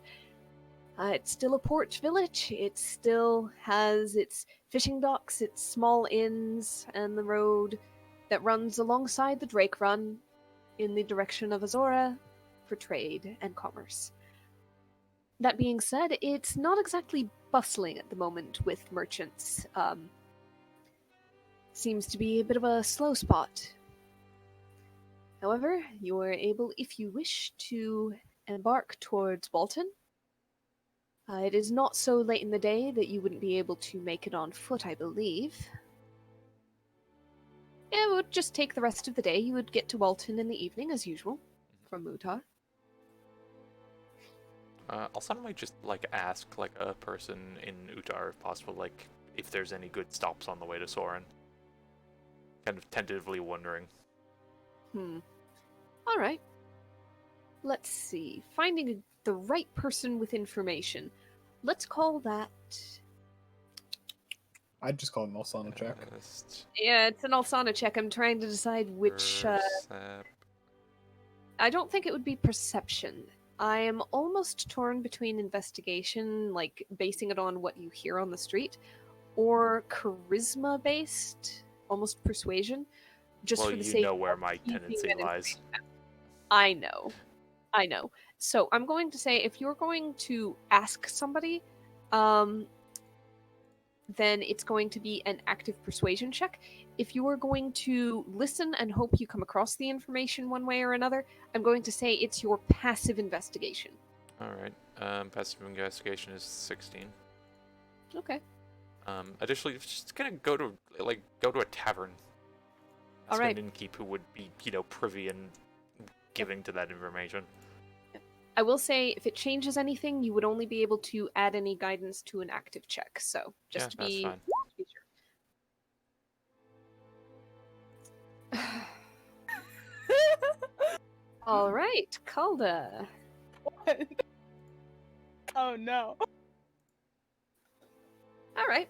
Alsana is going to a tavern to see about maybe absorbing a little bit of information rather than actively asking about it. Yes? Mm-hmm. Okay, with a 16, you get little snippets, bits and pieces. Apparently, the trade business hasn't been doing particularly well since Winds of Thor kind of drew into itself, it seems. There's a lot of people on edge. There's a lot of trouble on the road, a lot of danger that makes people unwilling to set out and travel. You have to have somebody who's either desperate enough or just bloody-minded or overconfident enough to think that, yeah, nothing's going to happen to me. I'll be able to get this shipment across towards Utar and then Umbarion just fine, in order to get that person out on the road with their goods, their cargo, etc., etc. Basically, trade is rough right now. There are rumors that you pick up here and there of the beasts in Soren Wood, the sickness that is spreading around that area. And you hear some insisting that sometimes they'd seen or they'd heard of people who'd seen humanoid forms shambling about, looking to attack anything that draws near.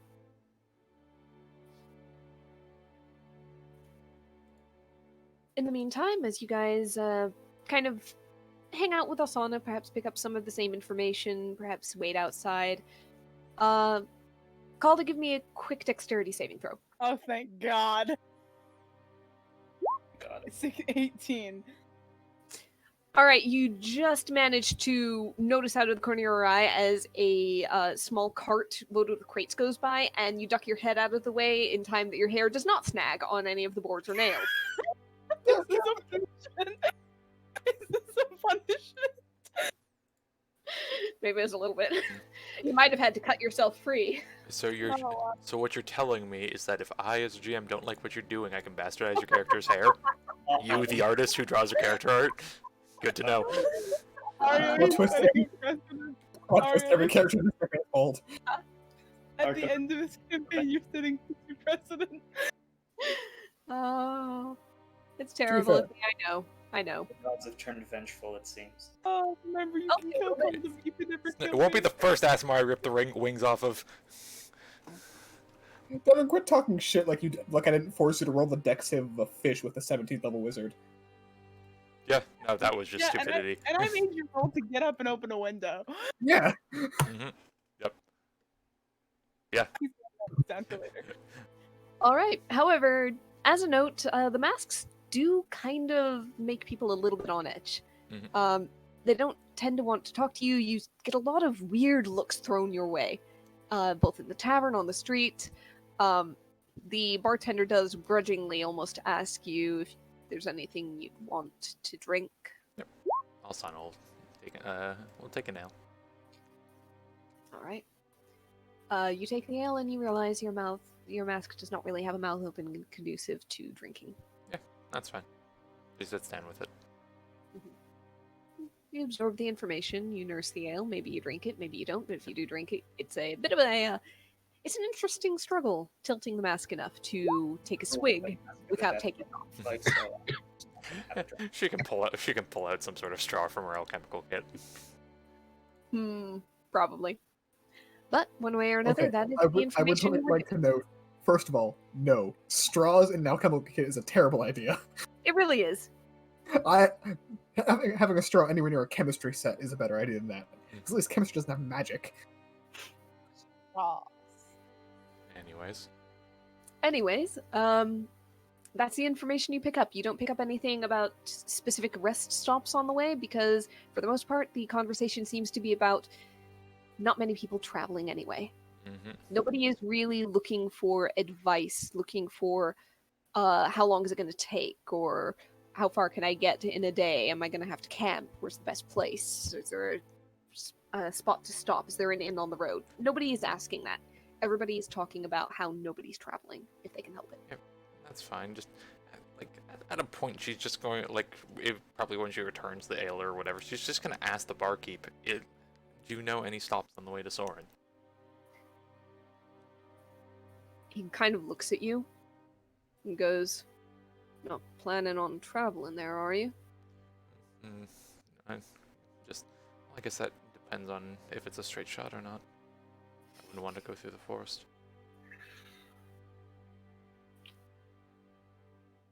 Don't want no trouble. There's a little wreck of a town on the way. Not gonna find much there, but there'll be shelter and places to hide.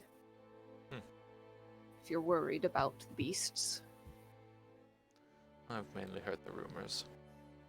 If you've heard the rumors, you'll know what's good for you and keep away. But it's not on me to decide, so your skin, your neck, you go. It's appreciated, and she just hands over the few copper, whatever it is, for the ale. Yep, negligible at this point for you guys. Yeah. I'll just bring myself down from 77 to 75, just so it's a nice number. Sure. He scoops them away into a little container below the counter and keeps working. At that point, heads back and just like, finds the river if she can. Well, there seems to be a small out-of-the-way town stop from here to there. Didn't get an exact name, but... Would it? Say that again? You wouldn't think it was... You don't think it's Walton, do you? The only time we really know it, I but wouldn't be surprised. probably a different name or something, but probably same geographic area. At the very least, we're not just trudging straight from Utah to Soren. Well, There's a possibility it of going? Walton, that's all the better, but... we'll see.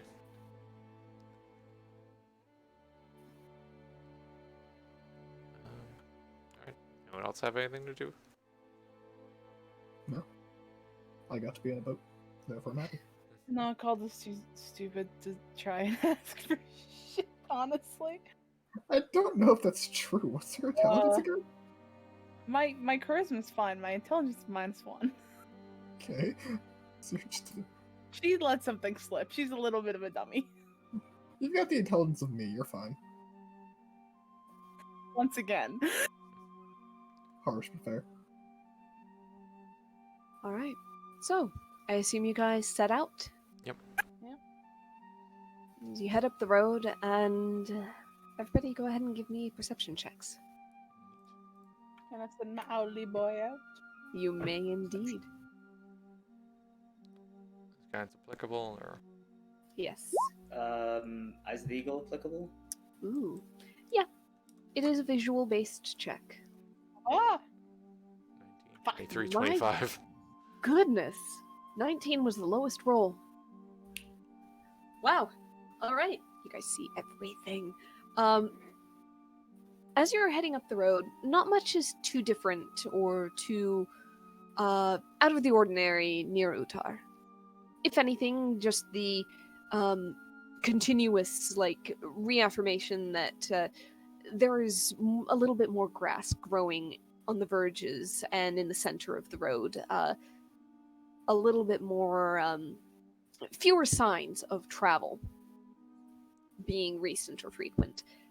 As the hours wear on, you start to come upon Soren Wood as it begins to grow a little bit darker, a little bit later in the day. As they're walking, just because Alsana got the lowest roll, she just...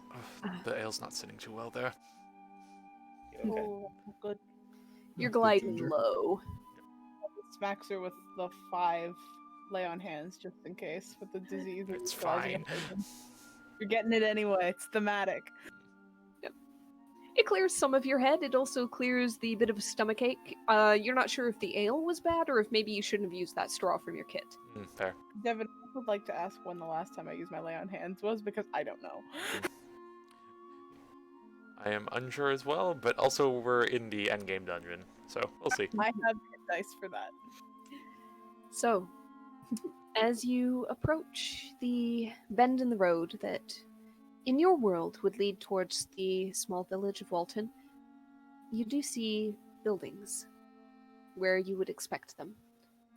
In roughly the same sizes, shapes, looks like the same configuration overall. You can see the taller building of the taller roofline of what would be the inn, the little tower on the side of it where your lookout friend would always or often be. You see the small rise of a hill that would hold a graveyard. Twisted trees around it. But you also realize that it's quiet. You don't see any smoke from the chimneys. You don't see any lights in the windows. You don't hear any voices within. And as you get closer, you begin to see more and more signs of dishevelment. Someone drags her finger across the unicorn horn and casts Detect Good and Evil. Okay. Remind me once again what that does, please, with copy paste. I believe that is... I always forget the particulars can because for you. it's so similar to the other thing Oh, that okay. Pal did. Yeah. Here's evil and good. Thank you. Yep. All right. Aberrations, celestial, elemental fiend, phantom, dead within 30 feet, as well as where the creature is located. Magically consecrated or desecrated. All right. You know that would be most useful when you get very, very close to the town. At the moment, you're still a good ways out, but you are getting there. That's fine, she has it at will. Yep. So we'll just say you're continuously re-upping it every 10 minutes as you approach. All right. So as you are coming up the road towards the town, yeah, you pass like the very first houses on the outskirts. Ilaris, in your world, your town, you know that these first 2 buildings are uninhabited and have been for quite some time. So it's not too surprising to see them uninhabited here, overgrown.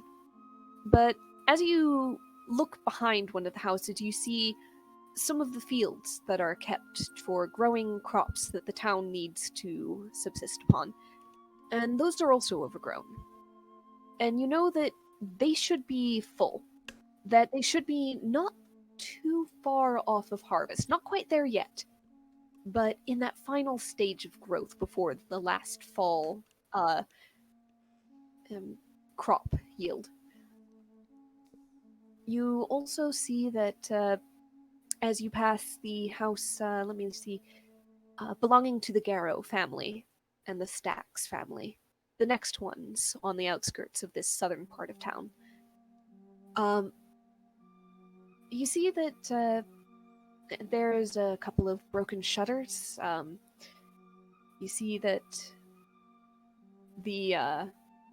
there's some damage to a roof that would have been fixed if somebody was living there. You walk further in. You can just start to see the center of town. The well, the little bits and pieces of a village, but none of it's in use. You draw near your own house.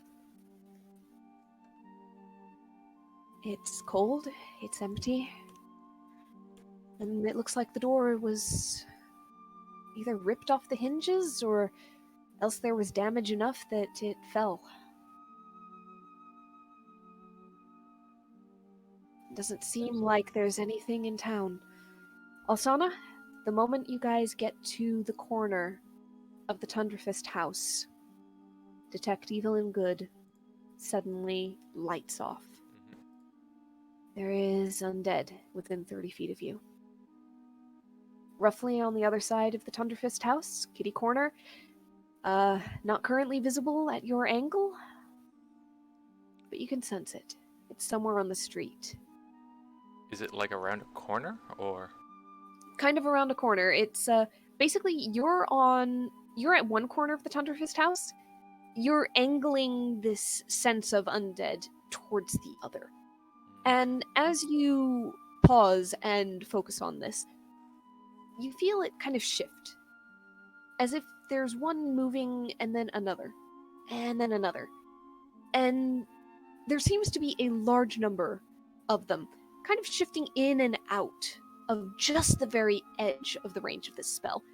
And as you guys stop and listen for a moment, with all of those perception checks, and Mori glides up slightly, and Calder, you see through your owl's eyes, you hear shuffling. No vocalization, but the movement of feet in dust, and the slight rustle of what might be fabric, the clank of what might be items, tools, or weapons, occasional scrape of something in the dirt. And as Mori crests over the top of the house. Yes, hold on one moment, Alaris. You see through Mori's eyes, and you find yourself looking down upon a tight, packed mob of undead. And at that point, I'm going to move you guys onto the map, and we're going to start a little bit of initiative. With one surprise round in your favor because you know of them before they have realized you were there. Uh-huh. So, everybody go ahead and roll initiative. You will basically have one turn I have where the 27 enemy hit can't points. do anything. You don't look long rest? Shit. God damn it. Also, I am trying something a little bit different. Basically, I created sheets that act as mobs, as small squads or armies or something like that. They're going to have some very particular abilities and moves. I'm hoping it works out, so I guess give me feedback That one doesn't apply after to it this is either. done. Oh.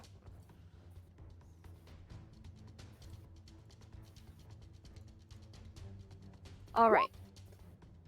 For the sake of any future planning or strategy or anything like that, this is not a singular creature of that size. It is a lot of medium-sized creatures, kind of sticking very close together. As such, you are not going to be able to pass through their space unless you already have specifically the ability to pass through the space of a hostile creature of medium size. So if you have that, like, I think it's a halfling ability, so Calder might be able to. Nobody else is going to be able to, like, force their way through the crowd. Okay? Mm-hmm. Let me just go ahead and get them on there. And let's also get them. Oh, they're pretty much the same. Doesn't it always happen that way? Oh well. Also, All right. have at least taken a step back in that little dialogue before combat. Sure. Sure. I'll allow it just this once, but Alright. remember you also get a full turn to yourself here. Yep, that's fine. Calda, Calder, what would you like to do as Elsana has alerted you to this and Mori has shown you where they are? I am going into the one to the west. Yeah, let's do it. Yeah, Kane's right after me. Let's do it. Go in there. I have 40 feet movement, so we're good. Okay. And I'm checking stuff I can do. All right. What is that? Those aren't spells I usually prepare. Do I? Yeah, that's all the spells I can prepare. Ty's just checking something. And I'm gonna hit it twice. All right. 1. 26 definitely hits. 10 slashing damage, 2 thunder, and 6 radiant. Okay, so Yep. that's a total of 18. And They don't seem to resist any of it. Duh. Also hits. Total of 21. 21. Okay. And that is going to be all. That's it. All right then. So you dash around the corner, and just as the first few zombies on the corner of this mob turn to face you, you slash through and cut apart a couple of them at a time. However, the mob itself still seems to be holding together, and though it's taken as a whole by surprise, it won't be long before it starts lurching your way. However, you know that you've got another good swing or two in you first. Okay. Alright, Kane is going to look over to Alsana and just keep the one at a distance slowed down. And he's going to... Hold on. 1, 2, 3. And Flame Tongue.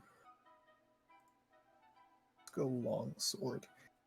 Because I want to continue the strategy of killing undead with the shield.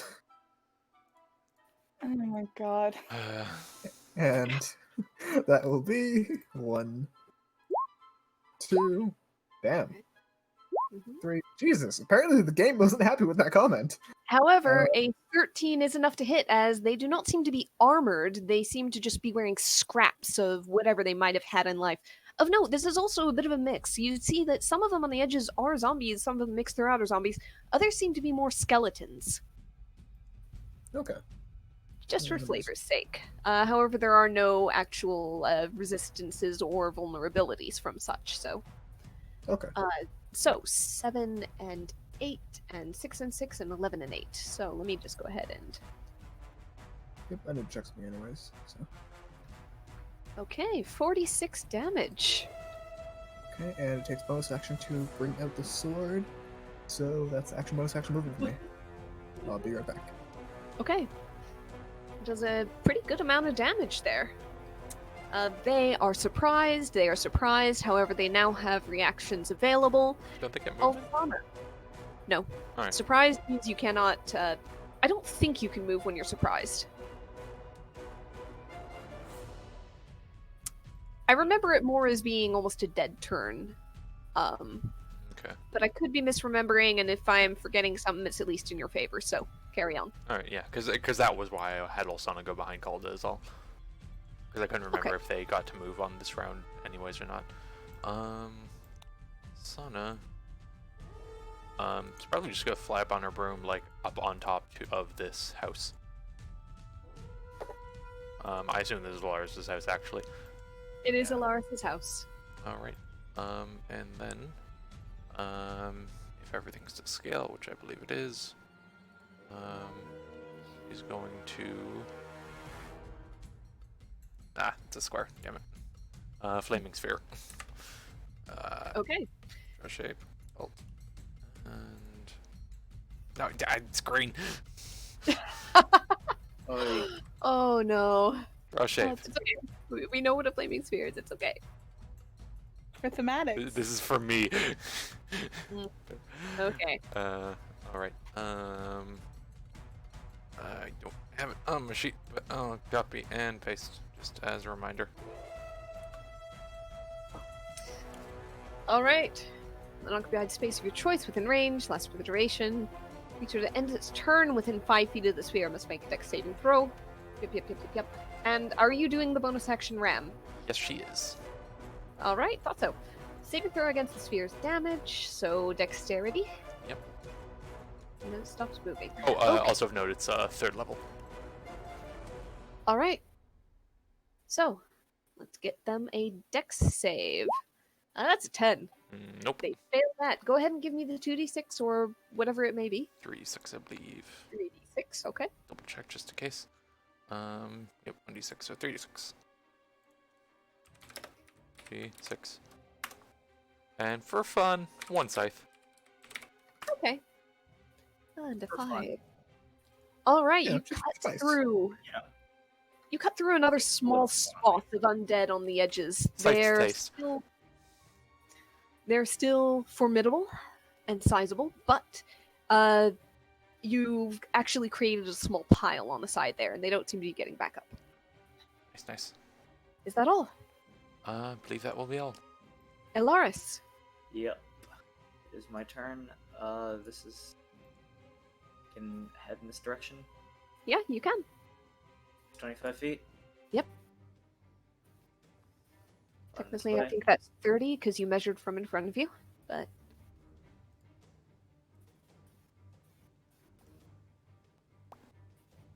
Yeah, that's 30. yep, okay. Go ahead. Make your move. There. Okay. And he's gonna take a couple shots at this horde of zombies. By all means. He's gonna do just like a testing shot without sharpshooter. Hits them easily. Pierces through multiple at once. Gonna try a sharpshooter. Alright. 20 damage. Sharpshooter hits. Oh, the damage on those are disgusting, John. Thank you. 26. Those smash numbers, I'm proud of you. I'm not sure if I want. I'm not sure if I want to Eldritch Smite this, because Nah, save it for a crit. Yeah. yeah, Yeah, you can basically almost guaranteed sharpshooter most of these attacks. Your DPS is gonna be ridiculous. Save for crit, also, we don't know what they can do yet, and they might be there might be worse stuff coming still. Yeah. Alright, is that your turn? Anything else? I believe. Yeah, that's good. Okay. As Alaris rounds the corner, the undead hordes are now fully aware of all of you. Calda, you've got Fuck another 'em up. chance. Go for it. Oof, I think that hits though. It still hits. It still hits. They can't be So aware that- if there's a smear on the ground. Yep. So that 20 for, damage. yep. Alright. I would just like to note that because of your halfling luck, you can't 21. miss. 22. Wait, what? Because of your halfling luck, the only way you can miss is rolling a 1, but you reroll once. Unless I roll 2 ones. Yeah. Called a can miss. But Fair. Mhm. But It's gonna be difficult. Oh, you guys are cutting them down. Alright. Kane, I believe you're next. Unless there's anything else Calda has. Nope. Okay. Okay, just while looking over, it's like, no, seriously, go take her the other one, guys. Us two can handle this one. I don't want to get.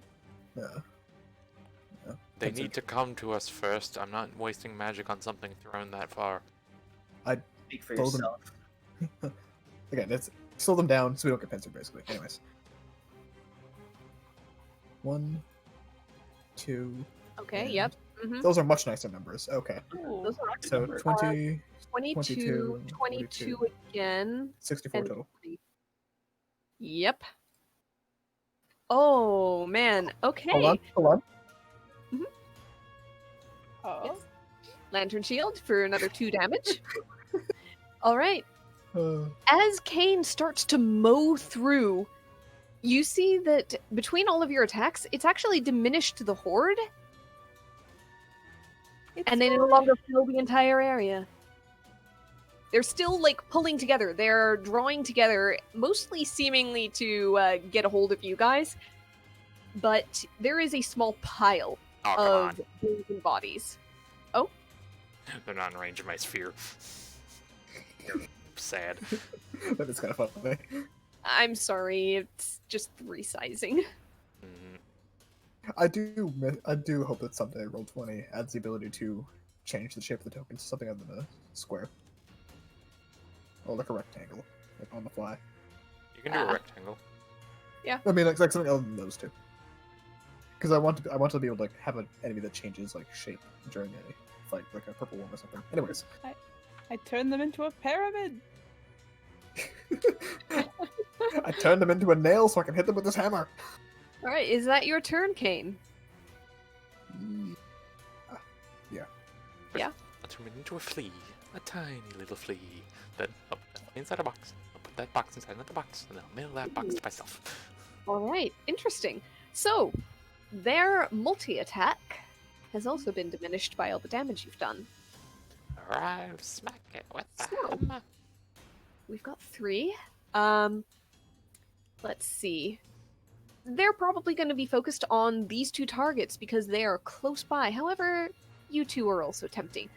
I'm going to go ahead and I'm going to say that let's see.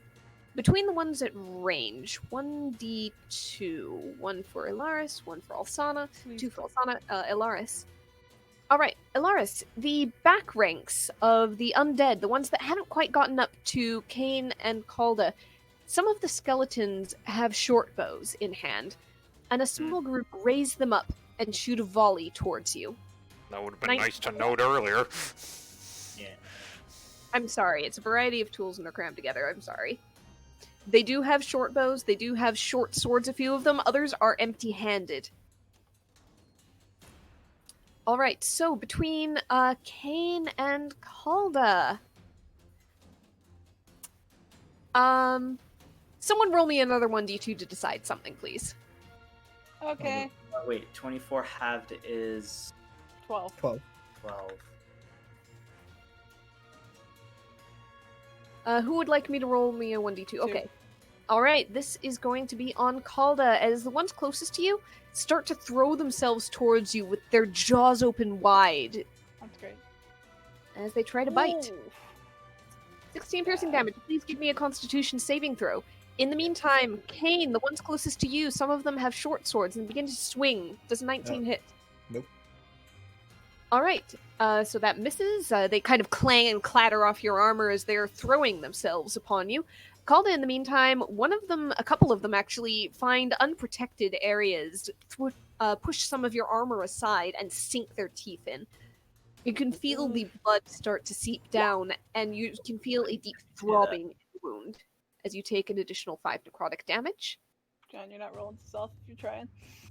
I'm not. I just accidentally clicked one of my buttons when I tried to uncondense when I tried to look at. Okay, cool. Yeah, I definitely took that. I take half of that damage, actually. Okay. Wait, do I? I do! I believe so. And, oh, fuck, I didn't. The 3.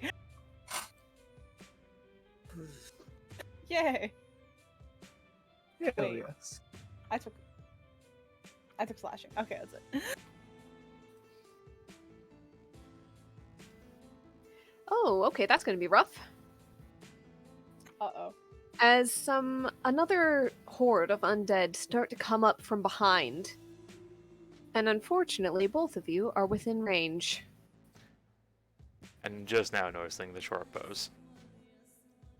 Yep. Which I As will you certainly notice- cover against if I saw them. Yeah. To be fair, we saw them around a corner, got a surprise round, Devin. It's fine. Okay, there's going to be 2 on Ilaris. An 8 to hit that does not, a 13 to hit that does not, Nope. and then 2 on Disadvantage. Alsana. No, not disadvantage. It's an 80-foot short range. I am The Alsana. cloak. The cloak. Oh, bugger. Devin, don't cockily say I'm all Sana. Explain. Like you've never forgotten stuff. Does a 15 hit? Alsana. Yep, 15 still hits. Oh, Alright, you sure you're all No Sana? disadvantage. I'm all Sana, it still hits. Yeah, fuck off. 23 to hit Alsana. Yep. And they have one more shot because they have all their numbers. Ouchie. 1 for Ilaris, 2 for Alsana. Alsana. Last shot on you, 23 to hit, 34 piercing damage. Is she up? Nope.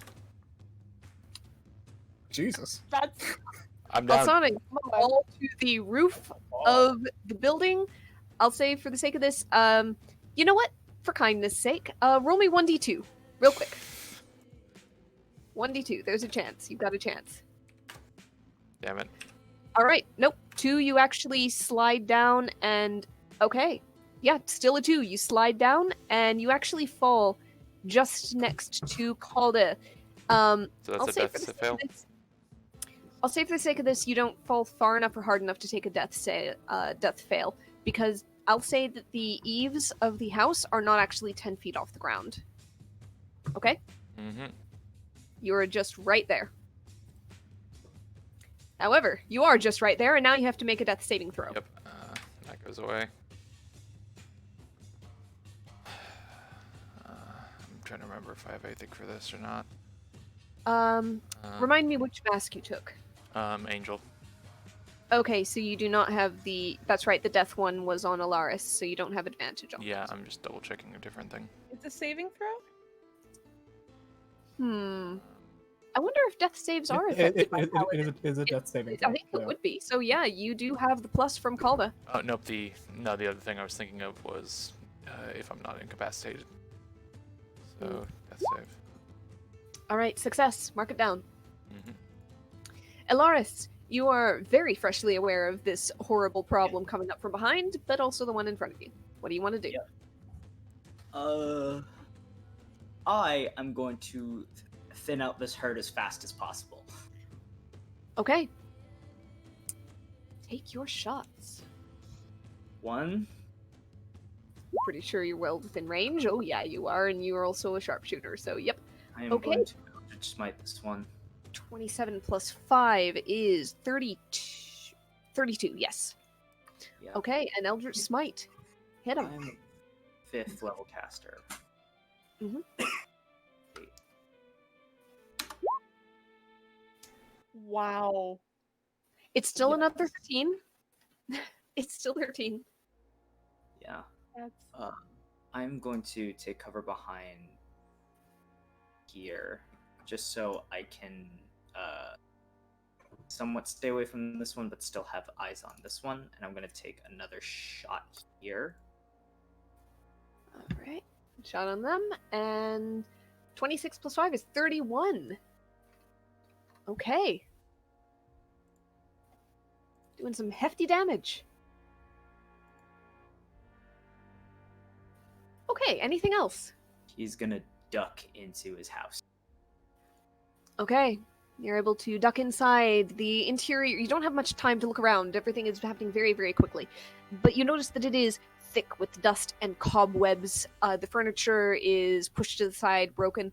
It doesn't look like there's really much of anything in here. Okay, Kala. okay. I need to call and heal. Bonus action, because Alsana's right beside me. Let's do. What is it? Own hit dice is healing themselves or to an ally. Okay, so just 4d10. Alright, healing Alsana for 16. Mm-hmm. Alsana, you are up with 16 hit points. 1 to attack. Okay. Definite hit. Divine Smite. Yes. Okay. So hold on. That's 22 plus another 13. 20 and 13, 35. Next. Okay. Another hit for 13 plus 6, 19. Is this bitch getting any smaller? Nope. Not at this point. However, they are down to that now. Okay. They've lost some significant numbers. They can now only attack twice on their turn. Anything else? Okay. Cald's just very much putting herself in front of Alsana. All right, noted. You plant yourself a stalwart wall in front of your fallen friend. Kane, Yep, and what do you like to do? Kane will sigh, roll his shoulders, and alright, motherfuckers. And he is going to first once I find a weapon, one attack. Just make sure it's not a natural one. Okay, good. It's not. Definitely hits. Okay, 12. I'm gonna give Calda the opportunity for reposition if she would like it. Second attack. Sorry, not Calda. Alsana. Thank you. I was gonna Sorry, say, wrong name. excuse you. Sorry, wrong name. Second attack. Hits well. Can she 15 with can the she stand get up. like into one of the houses with 15? It depends because you are technically prone. It would Alright. take half your movement to get up, or it would be halved again Then for she'll crawling. just get up. Okay. All right, the second attack hits. All right, and with that one, will this have an effect? Sweeping. Let me see. What is the effect supposed to be? Choose another creature. Basically, you hit another creature within 5 feet of the first one you hit. Technically, I am counting this as a singular creature for most effects. Okay. So I'm gonna say probably not. In terms of flavor, you're already doing that. However, it is a hit die, or rather, it's a Battlemaster die. I'll just roll a different one. It's okay. So Technically, it's not going to do anything special, but it would do the damage. So, however you want to, if you want to take that 6 technically, because that 5 shouldn't be there. yeah, I Um, gotta fix that again. yeah, if you want to take that 6, we'll take it. If you want it to have a particular special effect, you're probably better off picking something else. Okay, in that case, I will do that as Yeah, disarming. it's not doing anything special. Again, Okay. wrong one again. I apologize. But for the short bows. Most of the short bows are in the back. 7 damage, however. I mean, Kane is willing to move Yeah. the 10 feet if he needs to. All right. Okay. Attempt to disarm. I didn't think of how that would actually play against a mob. If we're I mean, assuming treat it he's as one sweeping- creature. Yeah. If Oh, we're I assuming mean, he's roughly, sweeping roughly. creatures. Oh, Strength saving throw, they do make it, unfortunately. I was going to Okay. allow it just for the sake of, you're specifying the one thing, but you're not going to be Yep. able to disarm the entire mob of everything. Just remove Yep, all no. their hands. yeah, that's okay. That simplifies what the rest of my turn's gonna look like. So, Yep. third attack. And Okay, then hit. action surge. Fourth attack. Fifth attack. All right. Sixth Hold attack. On, hold on a second. I'm still doing math here. 19. Another 13. Another. Heckin. 13 again. Yep. Oh, bloody hell. That last one was just enough that effectively they're shrunk down, and you can move in one closer. It's still your turn. Yep. He Yep. will move in one closer. He will take his 6th attack. I thought that was no. You've already done. Yeah, Nope. you've done all 3. No, wait. You're 1, Hold 2, on. 3. Oh, sorry. You're right. That was the Yeah. 6th one. The last one was the 6th one. In that Yeah. case, scratch that one. With my 7th attack. Ha! Lantern Shield. I hate you. It's Every only 10 time. damage. They're not dead yet. That's okay. With that, Hefty hit. You took off gonna like double- 5. I'm gonna You took double this dice. You took off 5 skeletal heads with the one blow with your Lantern Shield. Throw an extra 11 damage on that. Frighten. Okay, that's 11. I don't know if they get frightened. I just want to find out. They cannot be frightened. Okay, cool. There are certain condition immunities they have as a mob, okay. specifically. Frightened is one of them. Damn. Okay. All right. And then Kane will remain where he is because he's still within 10 feet. Yep, sounds good. Yeah, these things are down to like 1 attack, like Yep. collectively. So they're gonna surge forward towards Kane because he just unleashed holy hell on them. And they want to return the favor. Technically, I'm the only person here who hasn't released holy hell on them, just normal hell. Technically. Everyone else here technically is a holy caster. Technically. Technically Alaris is arcane, but Really? That's what warlocks are, baby. I still find warlocks being arcane bizarre. Shush. I don't. No. Shut. Okay, It's magic they are rod. going to surge towards you, Kane, and they are going to try to bite you. 12 does not hit, Nope. as you feel some teeth kind of snap against your armor. It's like, However, do that's it. you guys have a tooth fairy on this side? They don't reply, just.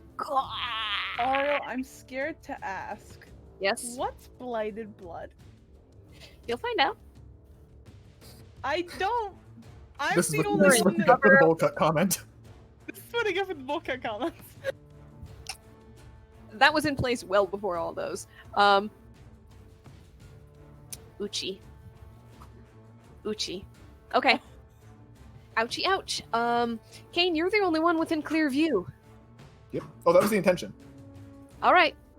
As long as you're aware, as 5 volleys of short bows are unleashed. You know what, actually? Nah, you guys are just a little bit closer. Nope, it's gonna be 5 volleys. Yep, that's fine. So, let's do this. Well, that'll hit. Bloody hell. Oh my god. That's fine. It's resisted anyway, so it's equivalent to normal damage. That doesn't hit. Nope. That doesn't hit. And no. 5. And that one will hit. So Okay. 31 plus 27 is 58 plus 19 is 77 halved to 34. Okay. No, 39. Sorry. 38, because it's on our side. Charlie, don't give me extra numbers.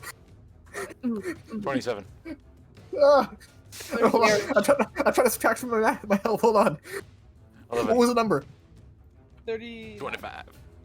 No, it would be 39 because it's in our favor. So Hold on 38. here. Yeah, 19, 38. Yeah, 27, Fuck off. 30. 69. 38. Divided by 2, 38. 38 is correct.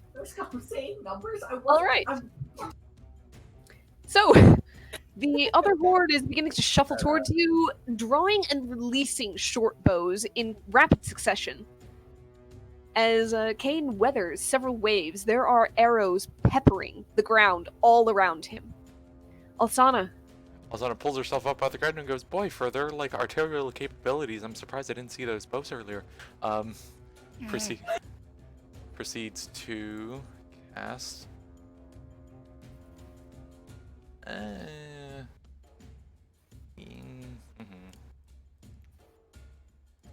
Just going to do a erupting earth.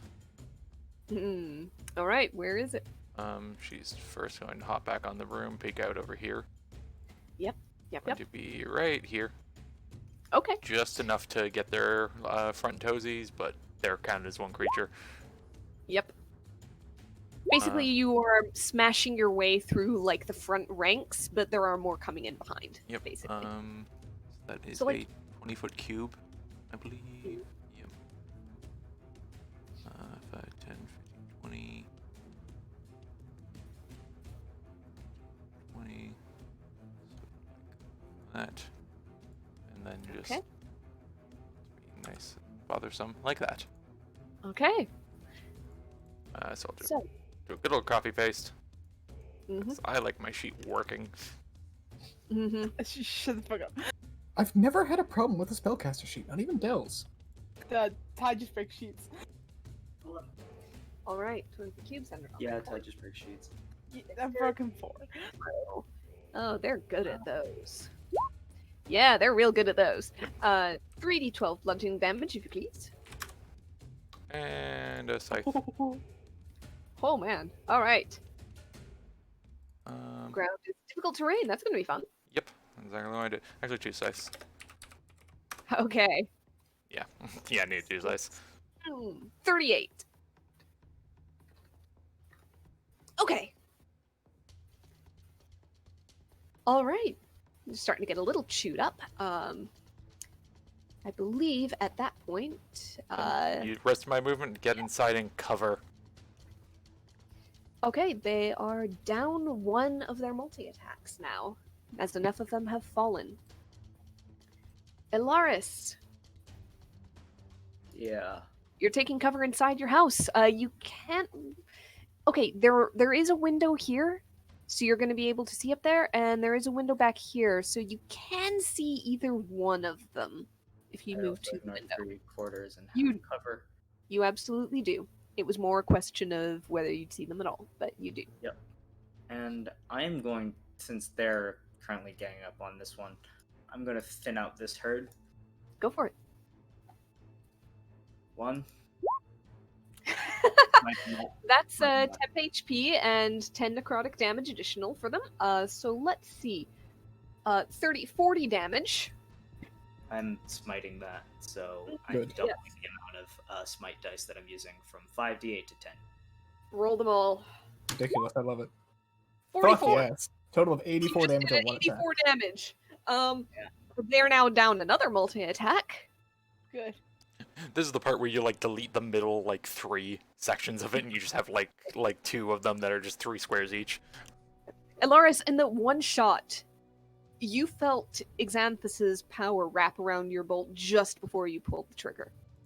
It releases and boom, straight through the center of their wakes. I like to imagine it hits the first one, and then there's like an apparition of Xanthus like clapping his hands together. It pierces straight through about 50 of them in a line. So, Part the Dead Sea like that. And we're gonna do another one. okay. 21 Yeah. definitely hits. Another 29 damage. At that point, they are sized down by 1. Dunk. There we go. Taking cover again. Okay. All right, Calda. I'm gonna kick this baby horde's ass. Yep, it's starting to look a little bit scraggly as far as horde goes. It's what it deserves. Definitely. All right, that is 20 damage. Yes, ma'am. Definitely fix that. It's looking real rough. That's 26. How do you want to finish them? Fuck 'em up. The last, like, 24 of them that were left. Just whirling dervish it through. And then, how far? Okay. Dead sprint. There. All right. Round the corner and up against another wall. Yep. Or if I want to, just a huge bunny hop so they just see a tiny little body and then boom, right taking cover. Just a little video sound game, game sound effect. Boing! Right Yeah, over the just house. like the Mario jump. Called it like straight up backflips over Alaris's house. Calda got like the rainbow star, so it's like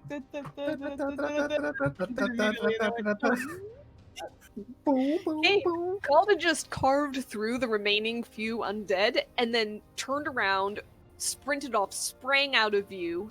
What do you want to do? He just smiles like, "Yeah, nice."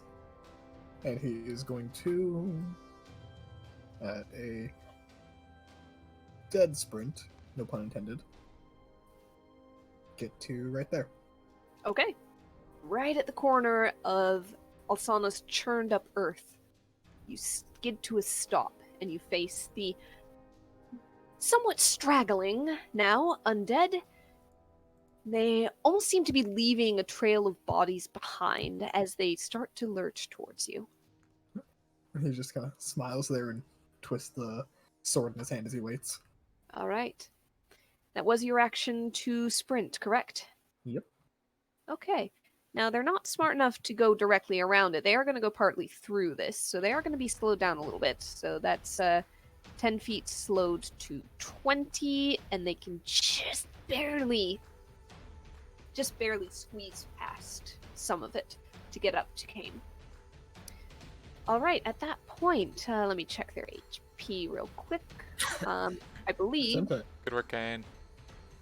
Doesn't cough. Oh. Well, in that case, consider yourself not blessed, you heretic motherfucker. Thanks. Okay, they are down to Heretical. 3 attacks. No, And they heretic. are all going to be melee, and they're all going to be on Kane. Good work, Yep. Kane. Short This was- sword, This was the goal. Nope. slam attack, They would have wasted their action if you stayed a few steps back. 23. Dude, 26. I'm filled with HP. This way they're stuck in a low mobility area. You guys aren't going to get shot by range attacks. It has tough. And a Yeah. bite. Yeah, the bite and short swords don't even hit. I take 13 damage from the slams. Okay. As they start to throw themselves against you. You can start to feel like the weight of numbers pressing against you, but you dig your heels in and you stand strong. For reference, Alsana, I've still taken less than a third of my HP. That's fine. Alsana, What?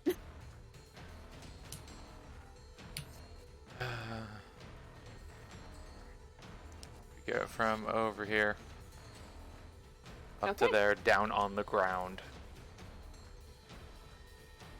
Going to just. How close am I?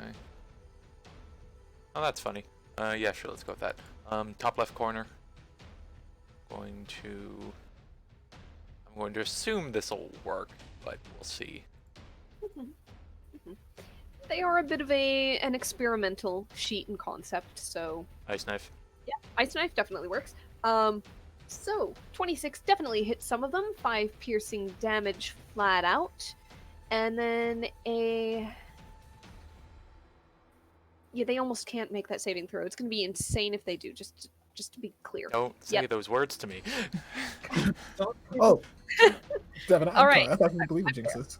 I love just how you phrase that. Don't say those words. Good guys. Uh, Good. All right, Great. you do the full damage of the spell. Yeah. I'll go one more scythe on there. Okay. Yep. Another 3. There we go. All right. Anything else? Nothing other than a suggestion I should remember for the end of the session. Alaris. Yes. Keep up. And again, 2 shots. Okay. 1. Hits. Ah, One. shit. It's full. Misses. All right. The first one definitely hits for another 25 damage. Okay. However, the other one, you managed to just pull high. You shoot in the same place you just shot, and you shoot a gap in the ranks that closes an instant after you've shot. Oh, I meant to Alright. move back one. I had 5 more feet. I'll allow it. Okay, Calda. Bounce. Boing. Bounce. All right. Bounce. Incoming meteor. It's called an airdrop, bro. Called airdrop. All right, hit. For, let's see, 16 on the first one and 14 on the second. Okay. 30 total. Looking rough, looking rough. God, I hope. All right, is that all?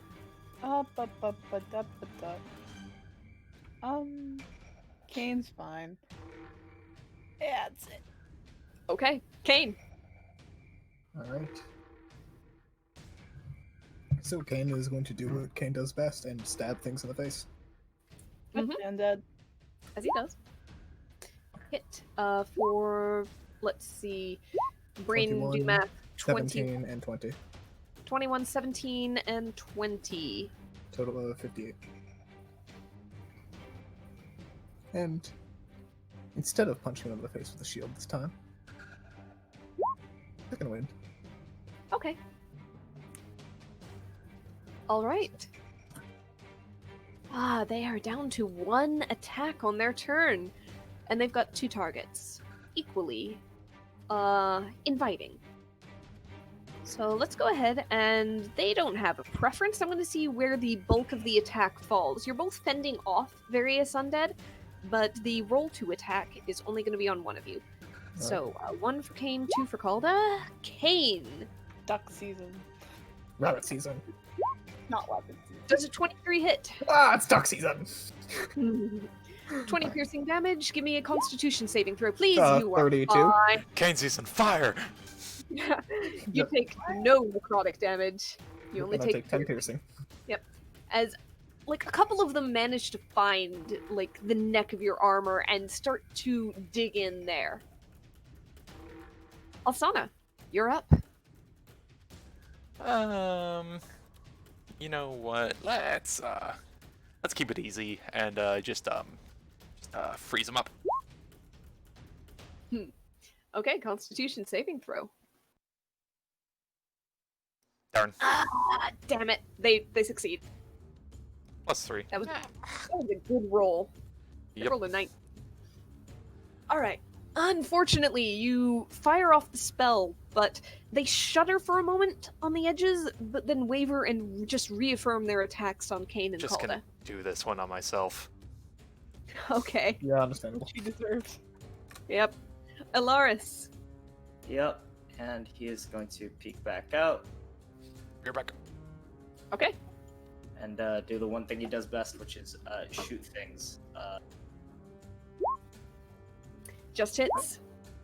Ooh, There we go. Jesus Christ. there's the And crit. that's 30. my last All smite. right. Just 1 second while I do some math. You did 29, 39 damage. Okay, go ahead and give me the smite. How many spell slots do you have? How do you want to finish him? Holy fuck. I want them to explode. It's Alright. worth of John. Just like I want the bolt to hit the guy in the middle and just have it explode out in purple flame. Okay. As before, you feel Xanthus's presence and power almost channeling through the fell steel, through your mind, through your memory of your dreams, and him telling you to at least mop up some of the undead problem that had been caused by your counterparts in this world. And as you squeeze the trigger on that last shot, you see that power coalesce and paint the bolt brilliant purple, glowing at the tip. It fires into the very center of the remaining horde. And when it strikes, one in the middle of the chest, it detonates. And the wave of purple light and energy washes through, passing harmlessly over Kane and Calda, washing against the walls of the building, and then fading away into nothingness. And you see the remaining zombies and skeletons, the remaining undead, wither into husks and fall to the ground. With that, we are out of combat.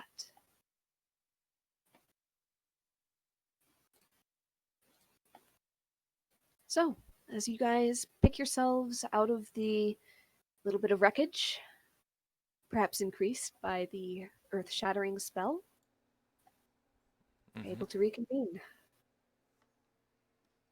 What would you like Well. to do next? That was a good wake-up call today.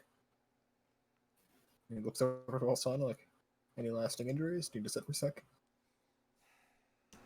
I'm fine. Would you like to sit for a sec so we don't have to waste healing spells later? It's up to you.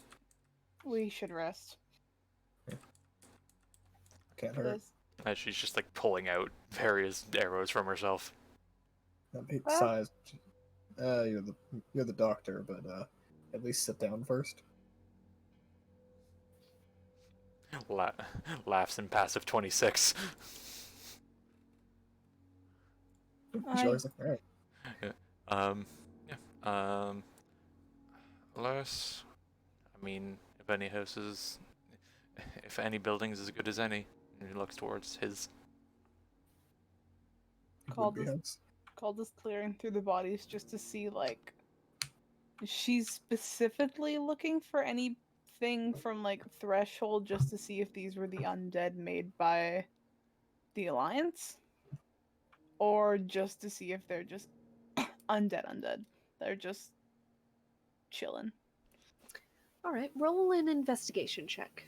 I'm not good at those. Let's do it. Actually, Kane's gonna turn to Alsana and be like, I just realized something. Do you not wear armor? Yes, I do. What kind?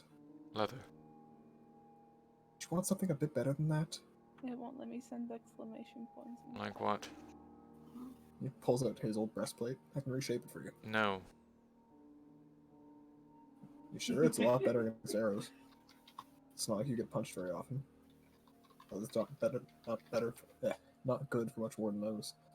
I prefer the flexibility.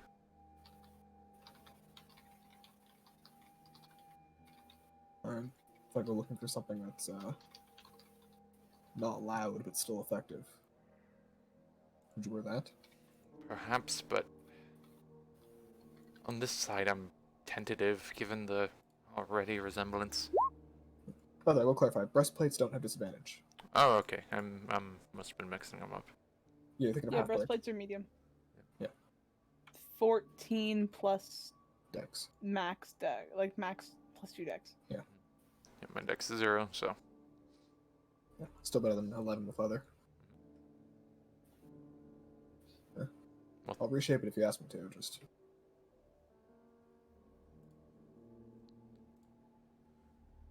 she shrugs. If you have the time. Not doing much else around here. If I hand you a shield to carry, not like my shield, but would you carry it? No, I keep my weapon on and When was the last time you used the scythe? magical focus. Anytime something tries to evade me. I'd Get out recommend of not my putting reach. yourself in that position, but okay. Yes, and I I'd think like you'd- to not. Yeah, that's fine. Here, let's all sit down for a second side. I'm gonna just do what I can to reshape a little bit.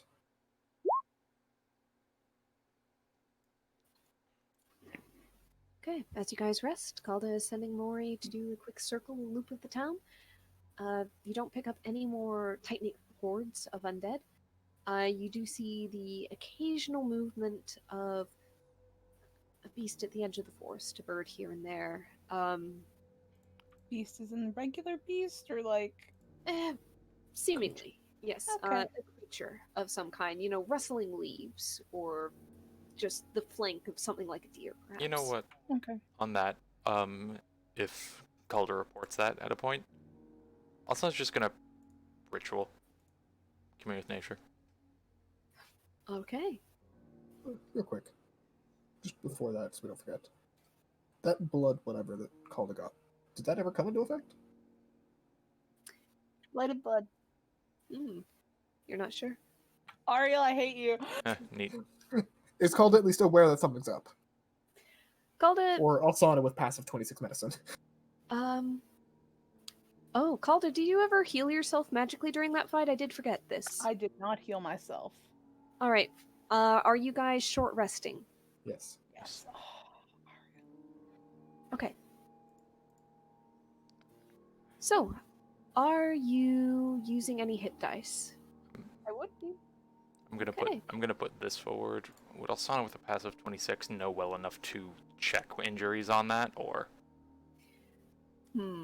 Also, Possibly. this is possibly. so far up my Um, alley? This is the only It is reason. so very Well, far even- up your alley. even ignoring um, that, don't you normally stitch together our wounds on a short rest? Yeah. Oh, you know Yeah. what? Fair. Yep. You do. So there would be a medical checkup. So I would like just a real quick medicine check. I do want an active roll. That's part of the stitching, so. 27. Yeah. 27, plenty. Calda is looking a little bit on the pale side, a little bit.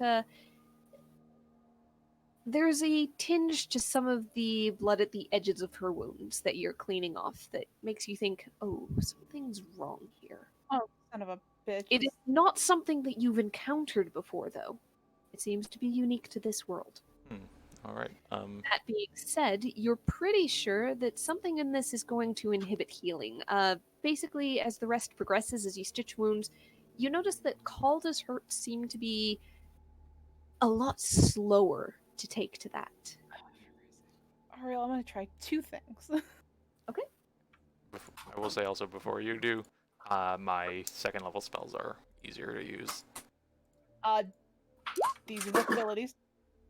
Either one of those. Yep, you lay on hands on yourself as Alsana points this out. Hold on, aren't you And- immune to disease? Wait, Are you? Yeah. Are you at Yeah, this pal- level? I think Where is Paladins it? are. Ah! That's like 6th I level. knew it was a talked about paladin Himmel with ability. that. I didn't forget. I forgot how. Yep. Okay. Never mind. You're immune. You're immune. Nothing happened. Alsana's looking at it like, oh, you seem to be keeping track. Oh, and Take it's gone. all, No, I'm take not. all of that back. Take all of that back because I did forget which level paladins got that. It's flavor. I had Ariel. I think I had it when I made the character. Yeah.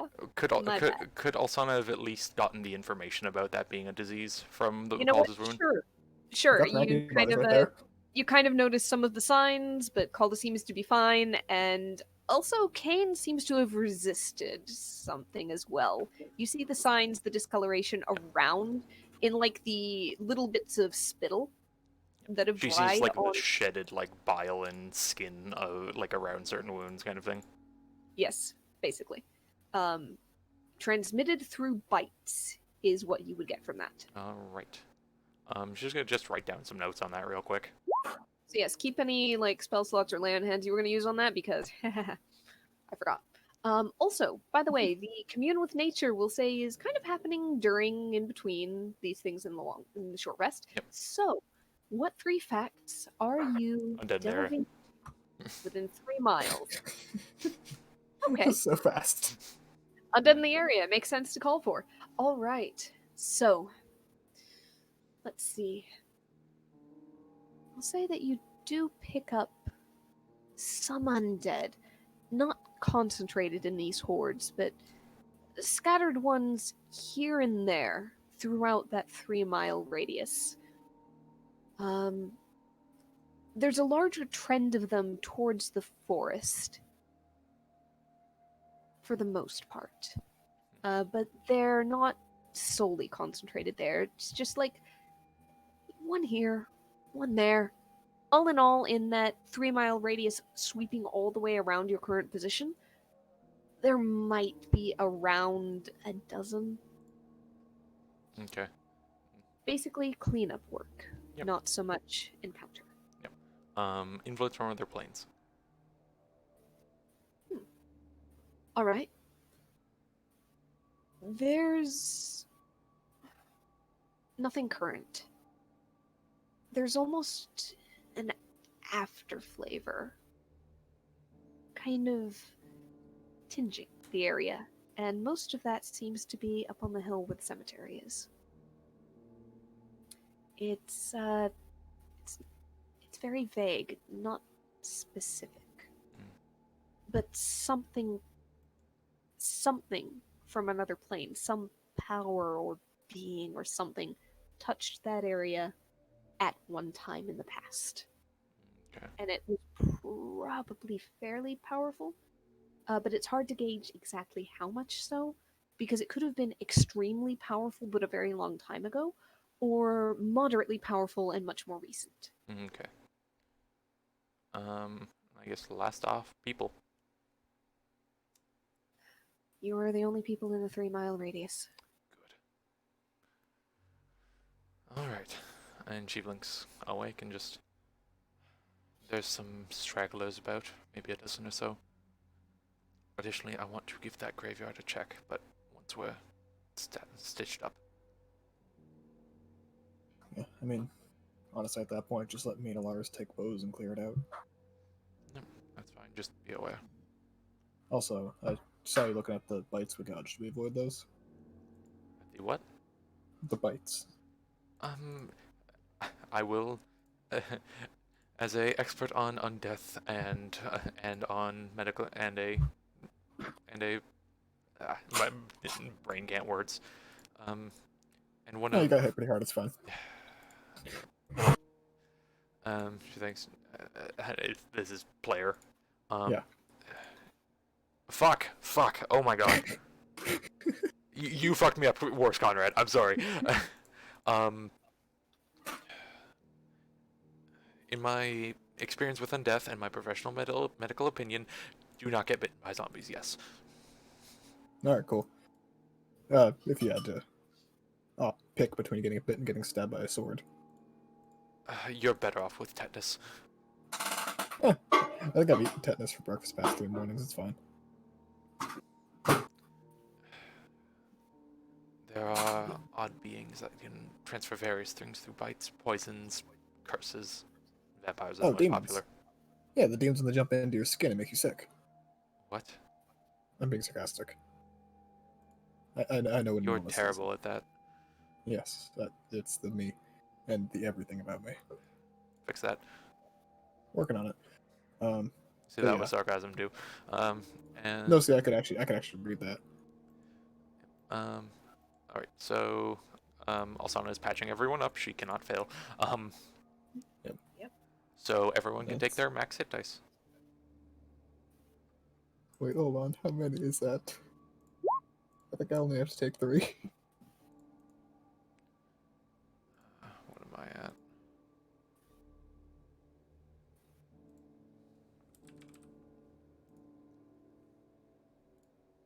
Need well to Wow, perfect. Exactly. I need to use exactly 6. 60 is 5 times 12, right? Yeah. Okay. So yeah, it'll be 6 hit dice, and I'm back to full. And I have everything back. 2 dice if it's full. There we go. Yeah, more. Okay. Yeah. Okay, so Kane in perfect health. Well, roll the shit. I was like, alright, I'm gonna go zombie hunting. All right. And he will just take the Owl Soul short bow. Wherever he can, he'll sneak up on people and the zombies and take them out from 80 feet away. Okay. Zombies on their own at your level are not going to be much of a threat. Yeah. The shark has So, proven that. Go ahead and. Well, then at least Um, use resources. I'm gonna say go ahead and roll 1d100 just for the luck. So, how many of them you get, how long it takes you, kind of middling. All right, you have a fairly successful hunt. It does take you a while, especially within the radius, and Alsana estimated about a dozen within that zone. However, you're only able to come across and finish off about 8 before it gets too dark to really continue. Okay. While Um, he's off doing that, Alsana will ask the other 2 to go with her to the graveyard.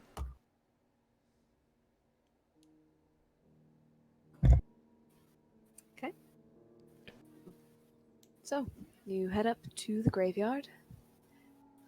The light is growing dim, heading on towards sunset, but there's still enough to see by.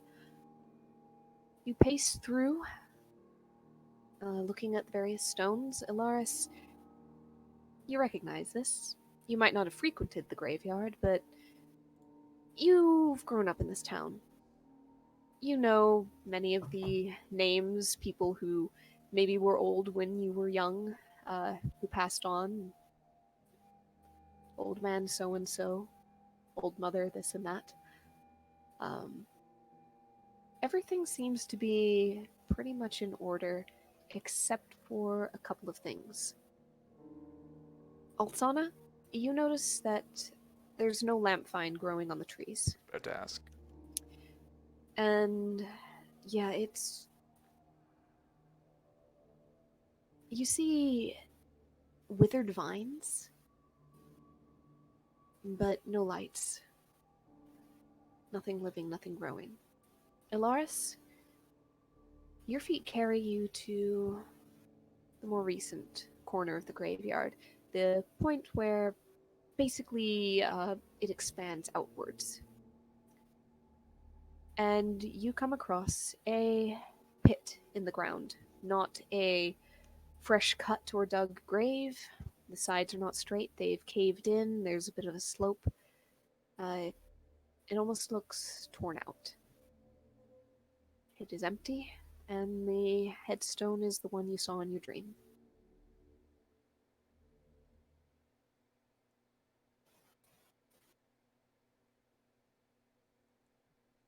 Is anybody wanting to investigate anything in particular? Because those are the things that are obvious. Yeah. I mean, Alsana will walk over to where Alaris is and just. Oh, it dug up. Great. Oh. She kind of looks down at it. I'm sorry. It's not my son. No, but it's still something you have to look at. Yeah. Even just this grave. Hunting. The life that could have been. Person. Been the path. Speak up slightly, John.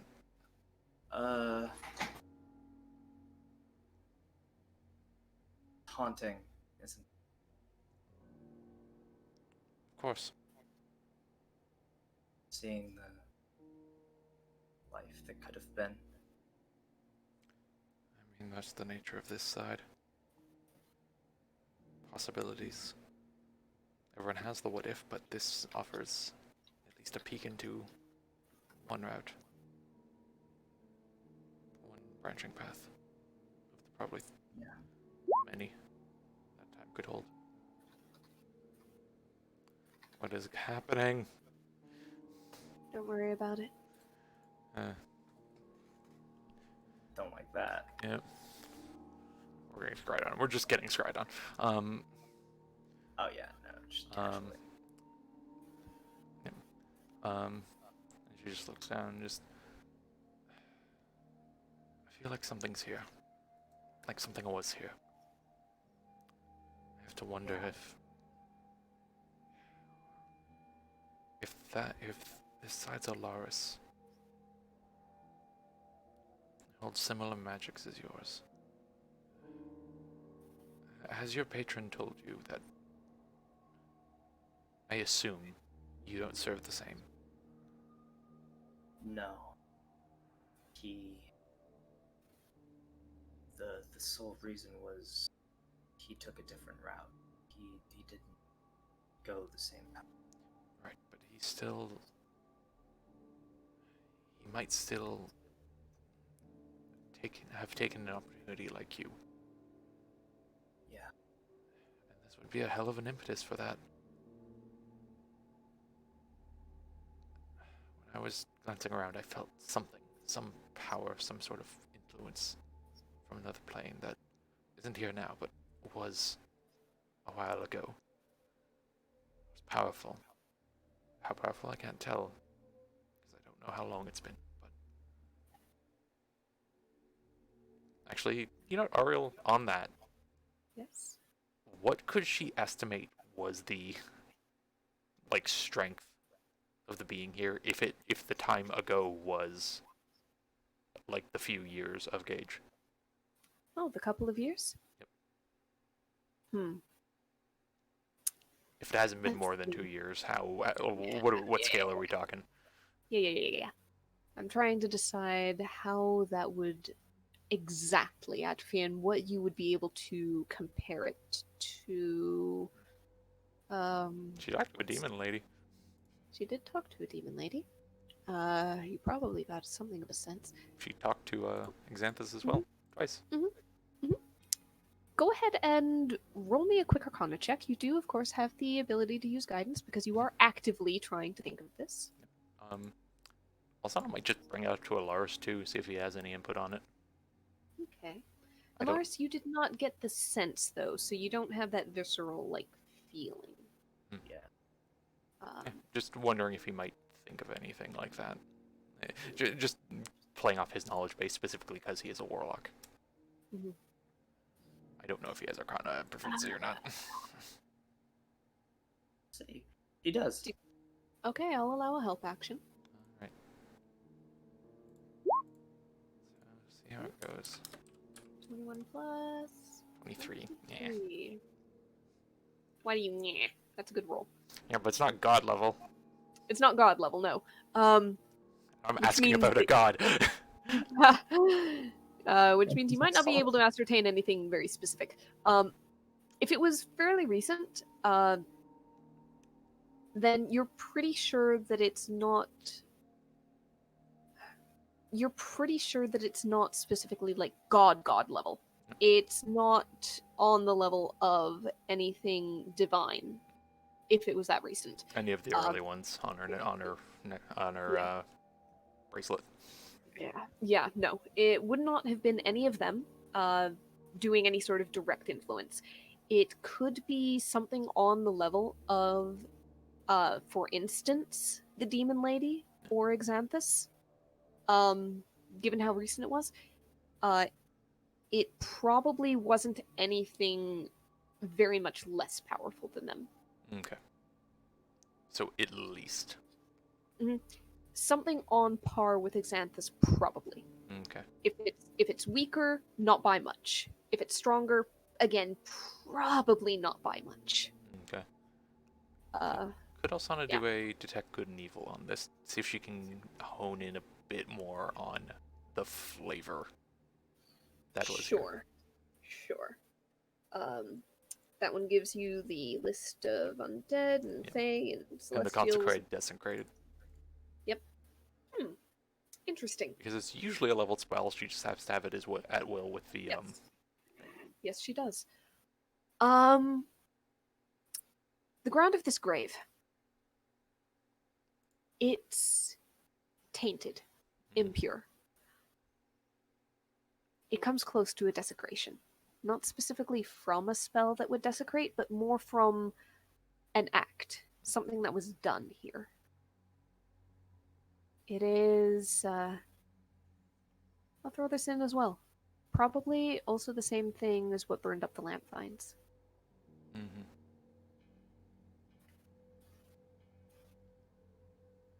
So yes, this ground specifically centered on that grave is it's impure.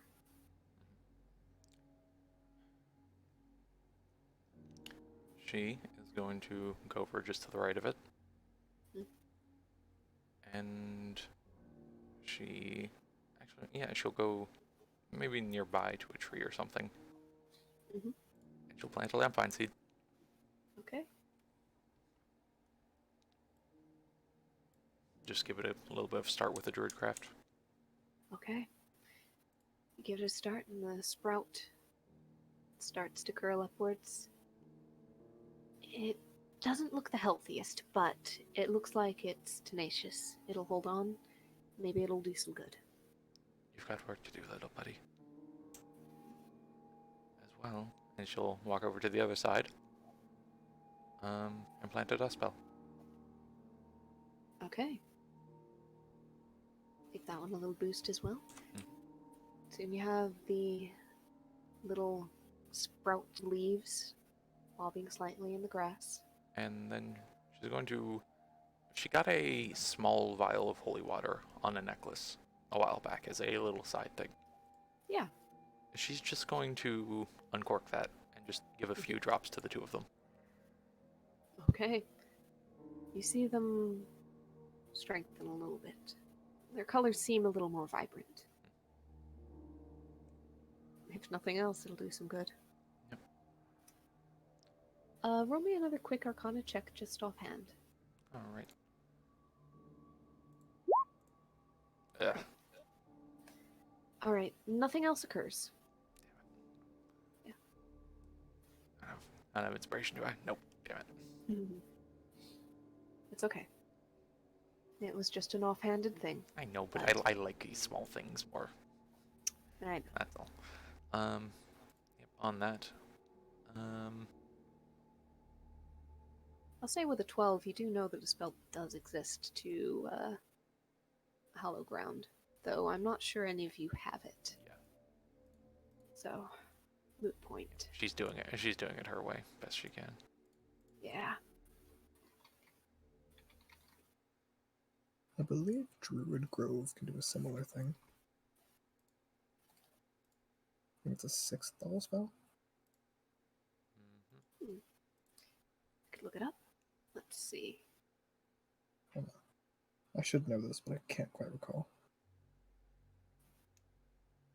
I missed when I had the Druid spell list memorized. Yeah, 6th level spell, Abjuration. It's less of Hallow where you can't make undead, but you can have guardians that get rid of things like intruders that could be undead. Yeah, and stuff but like it that. only lasts for 24 hours, though. Unless you do it over and over again for like a year or something. Yeah. Yeah. I think Hallow is similar. I believe Hallow just I thought hallow was what could consecrate ground. Also, I need the specific mistletoe consumed with a gold sickle under the light of a full moon. Ah, fair enough. Ah. Because it's not a gold cost, but it consumes it, so I need it. Yeah, hallow just lasts until dispelled. Really. I guess it Yeah. makes sense. Clerics are better at that. You know what? One more thing, just cause I can, and I don't, and I get it back on a short rest. Okay. So I was gonna cast Etherealness. Just look at Lars. Be right back. How do you have two characters who could both do that? Going ghost. All right, so there's another spirit's etherealness. Can't cast with this feature again. Interesting. Okay.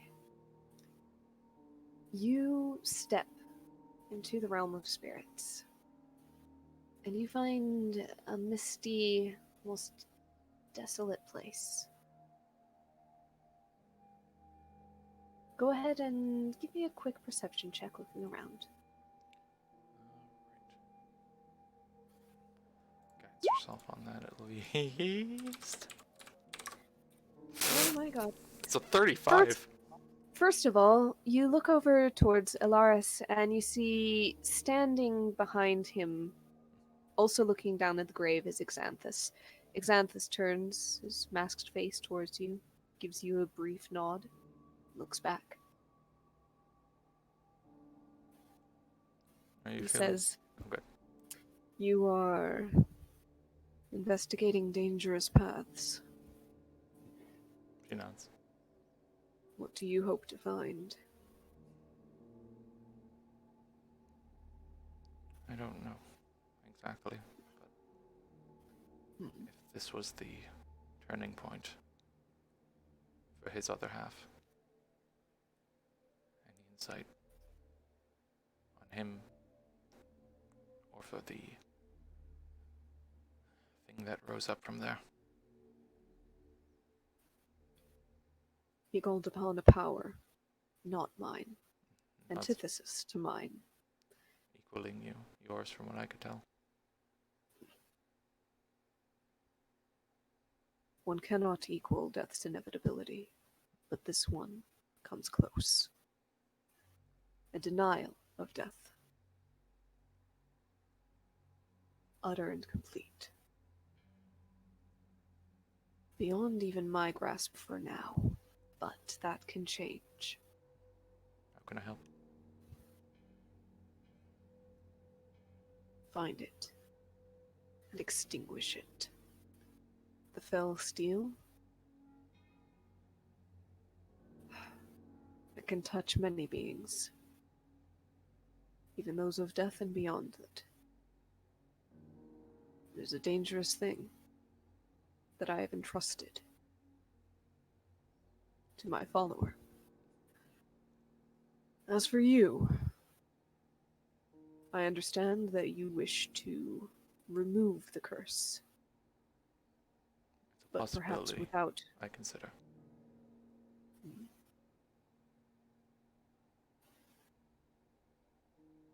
Make the appropriate sacrifices. And the world and the weave may be satisfied.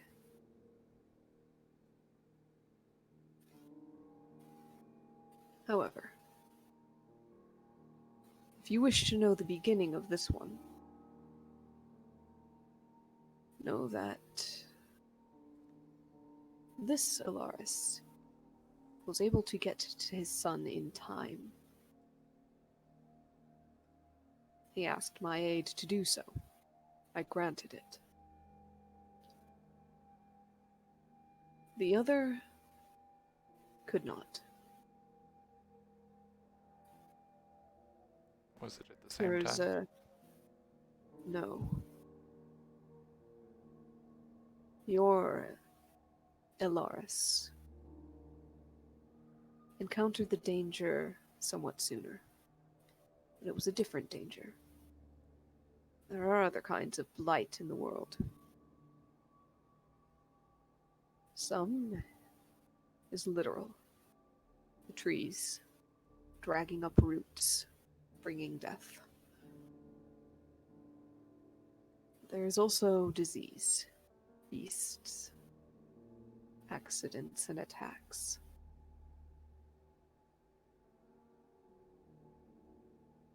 The young one was infected and suffered. My touch was a mercy, but not one that the other Alaris would ever accept. Son of nuts.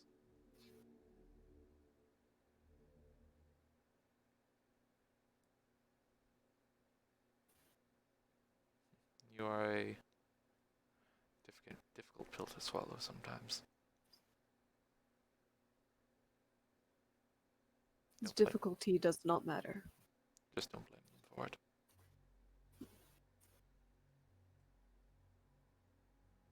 It is a particular weakness of mortals. But I am also aware that it is, in the right circumstances, a particular strength. It is part of why I lent Ilaris my hand and my power. And as long as he continues to see that turned into strength, I will continue to do so.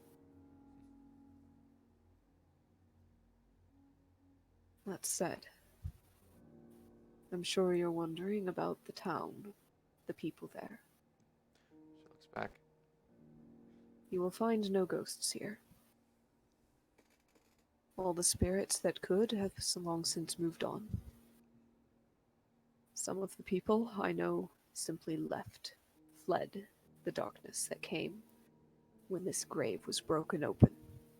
Others succumbed to its storm. And still others. A newborn vampire has a ravenous appetite. And the hordes we fought were what was his leftovers.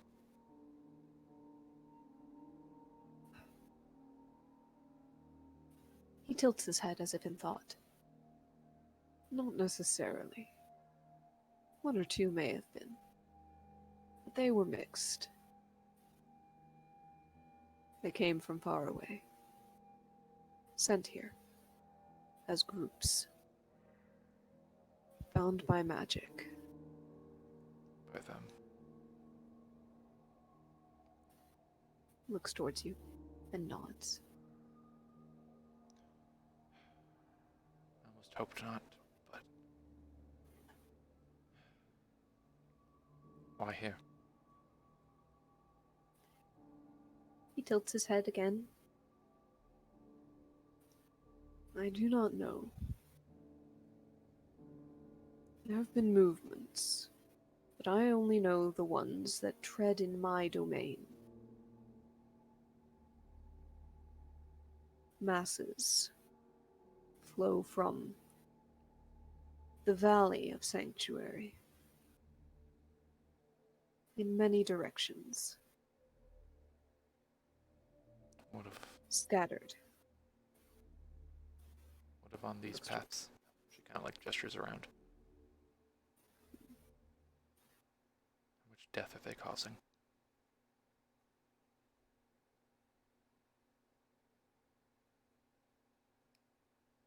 Death and destruction.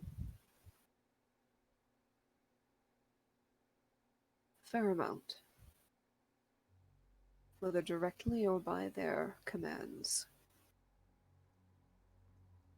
How much do they bastardize More. it? Everyone that falls to them that they can retrieve and bring back. Everyone. Mostly they leave the souls be, though occasionally even those have been entrapped.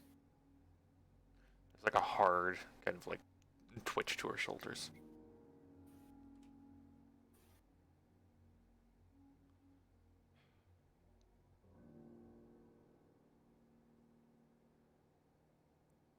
Which ones? Just the four? Are they spreading this to their lessers. The methods to do so. By that you mean, are they teaching Yep. their underlings to do? Okay. Yeah, to do the terrible and death things. Okay. I do not know if any of them have a dedicated apprentice, but there are mages, necromancers, in their fold. Beings who would look upon me and mine and spit at the peace I offer.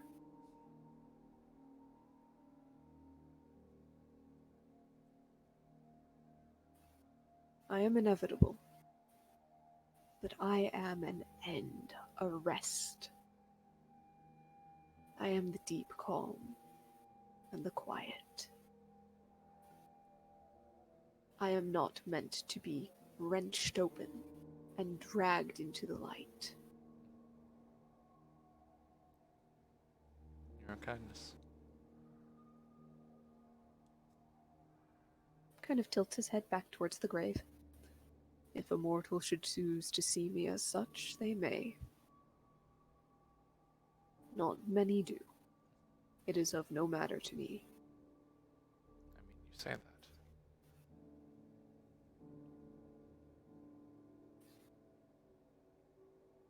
Just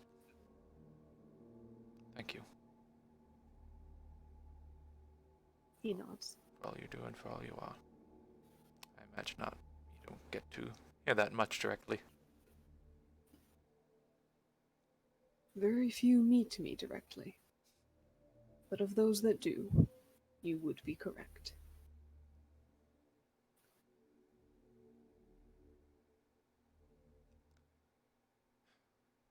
Well, anything else that should be known? You are not beholden to me, but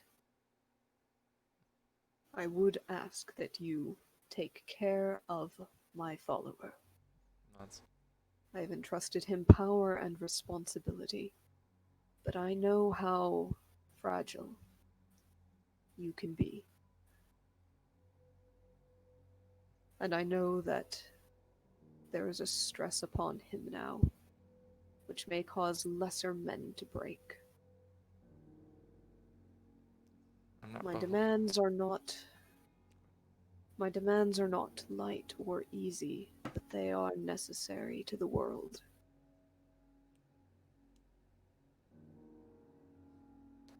You've heard me say as much. I'll do all I can to ease that stress on him. No, I'm not beholden to you, but I think I'd call you a friend just as much as I would him. I'd like to help the both of you out. Tilts his head again.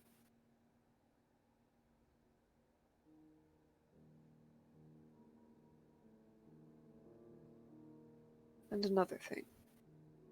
The root of the sun death. Do you have a name? It is your other. And the Lady of Plains that she follows. The Lady of Plains.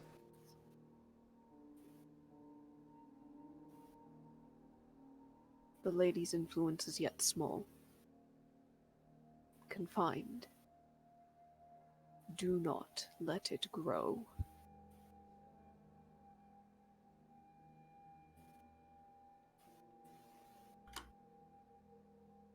She nods. What of the other Alaris? What exactly does he follow? What answered his call? The very same. They all follow the lady, one way or another.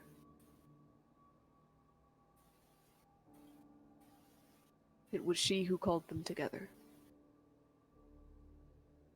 She who set them on this path. She who promised them their rewards.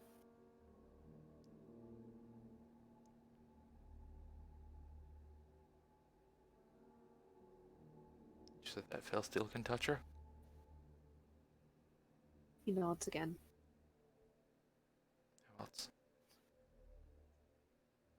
magic, if it is powerful enough.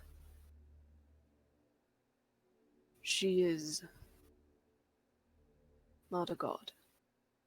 And even then, even gods could be fought, given enough strength and luck. There's a grin on her face underneath the mask. I think Alaris is having an effect on you. You're talking with the ambition of a mortal. I have seen many ambitions, and I have been the death of most.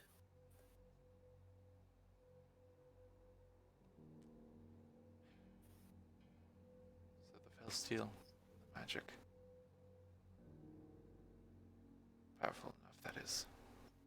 Did she hide in their shadows, like you walk behind yours? No. She has knowledge, but again, she is restrained. Her presence is not so widely felt. Not yet. As to that, I would not despair of your other two companions reaching her either. But the steel is of particular potency, and may make all the rest possible. Break the armor, as it were. As it were. Where's she from? The plains. Many. As many have touched her. And she claims them all.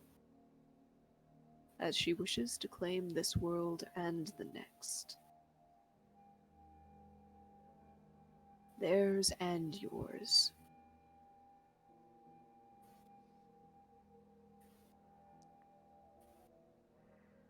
And before that? Before she touched all those? Her roots are deeply here, but also deeply in the outer, not the far outer ring, but the ring of elements. There's a, like, go to her eyebrows. You don't mean...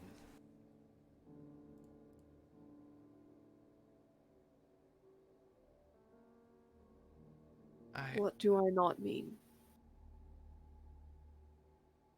I am the death of many things, but thoughts and words are... I might be...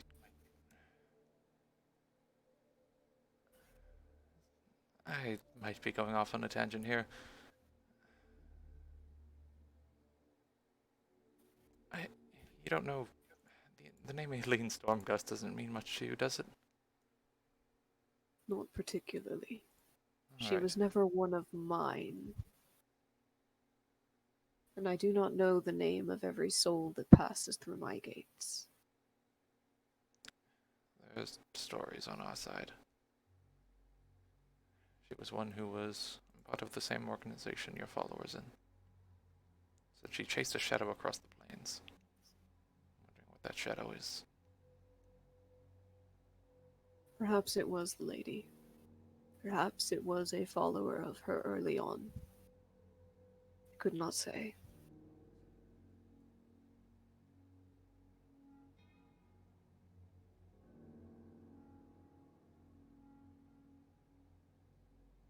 But, for now, I am needed elsewhere. Thank you for everything. For your time. It was your sharp eyes that caught me here. Few mortals do. You must have great wisdom to have seen me. I just know where to look for you. Besides that, I'm rather Knowing fond of where that to mask. knowing where to look is at times half the wisdom that is needed in any case. As for my mask, you have your own. With that he into the mist and away. Just a compliment.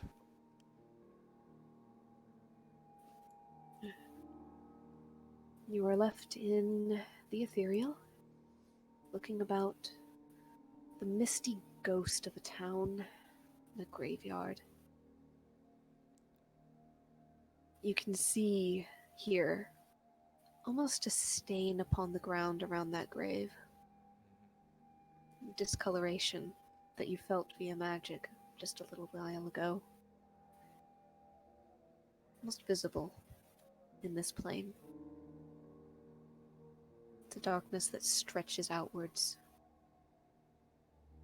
But you can also see two small spots of light at the edges of the graveyard itself.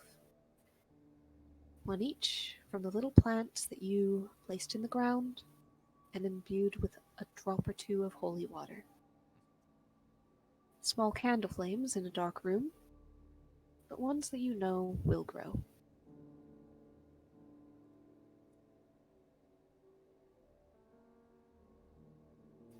And as it is getting late,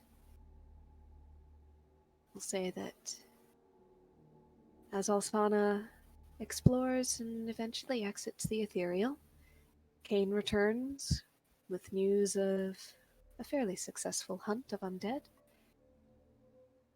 And Alaris contemplates a grave of a child not his own, but a mirror of him, with Calda at his side. We're going to go ahead and end the session there. All right. Sounds good. Till next time. Till next time.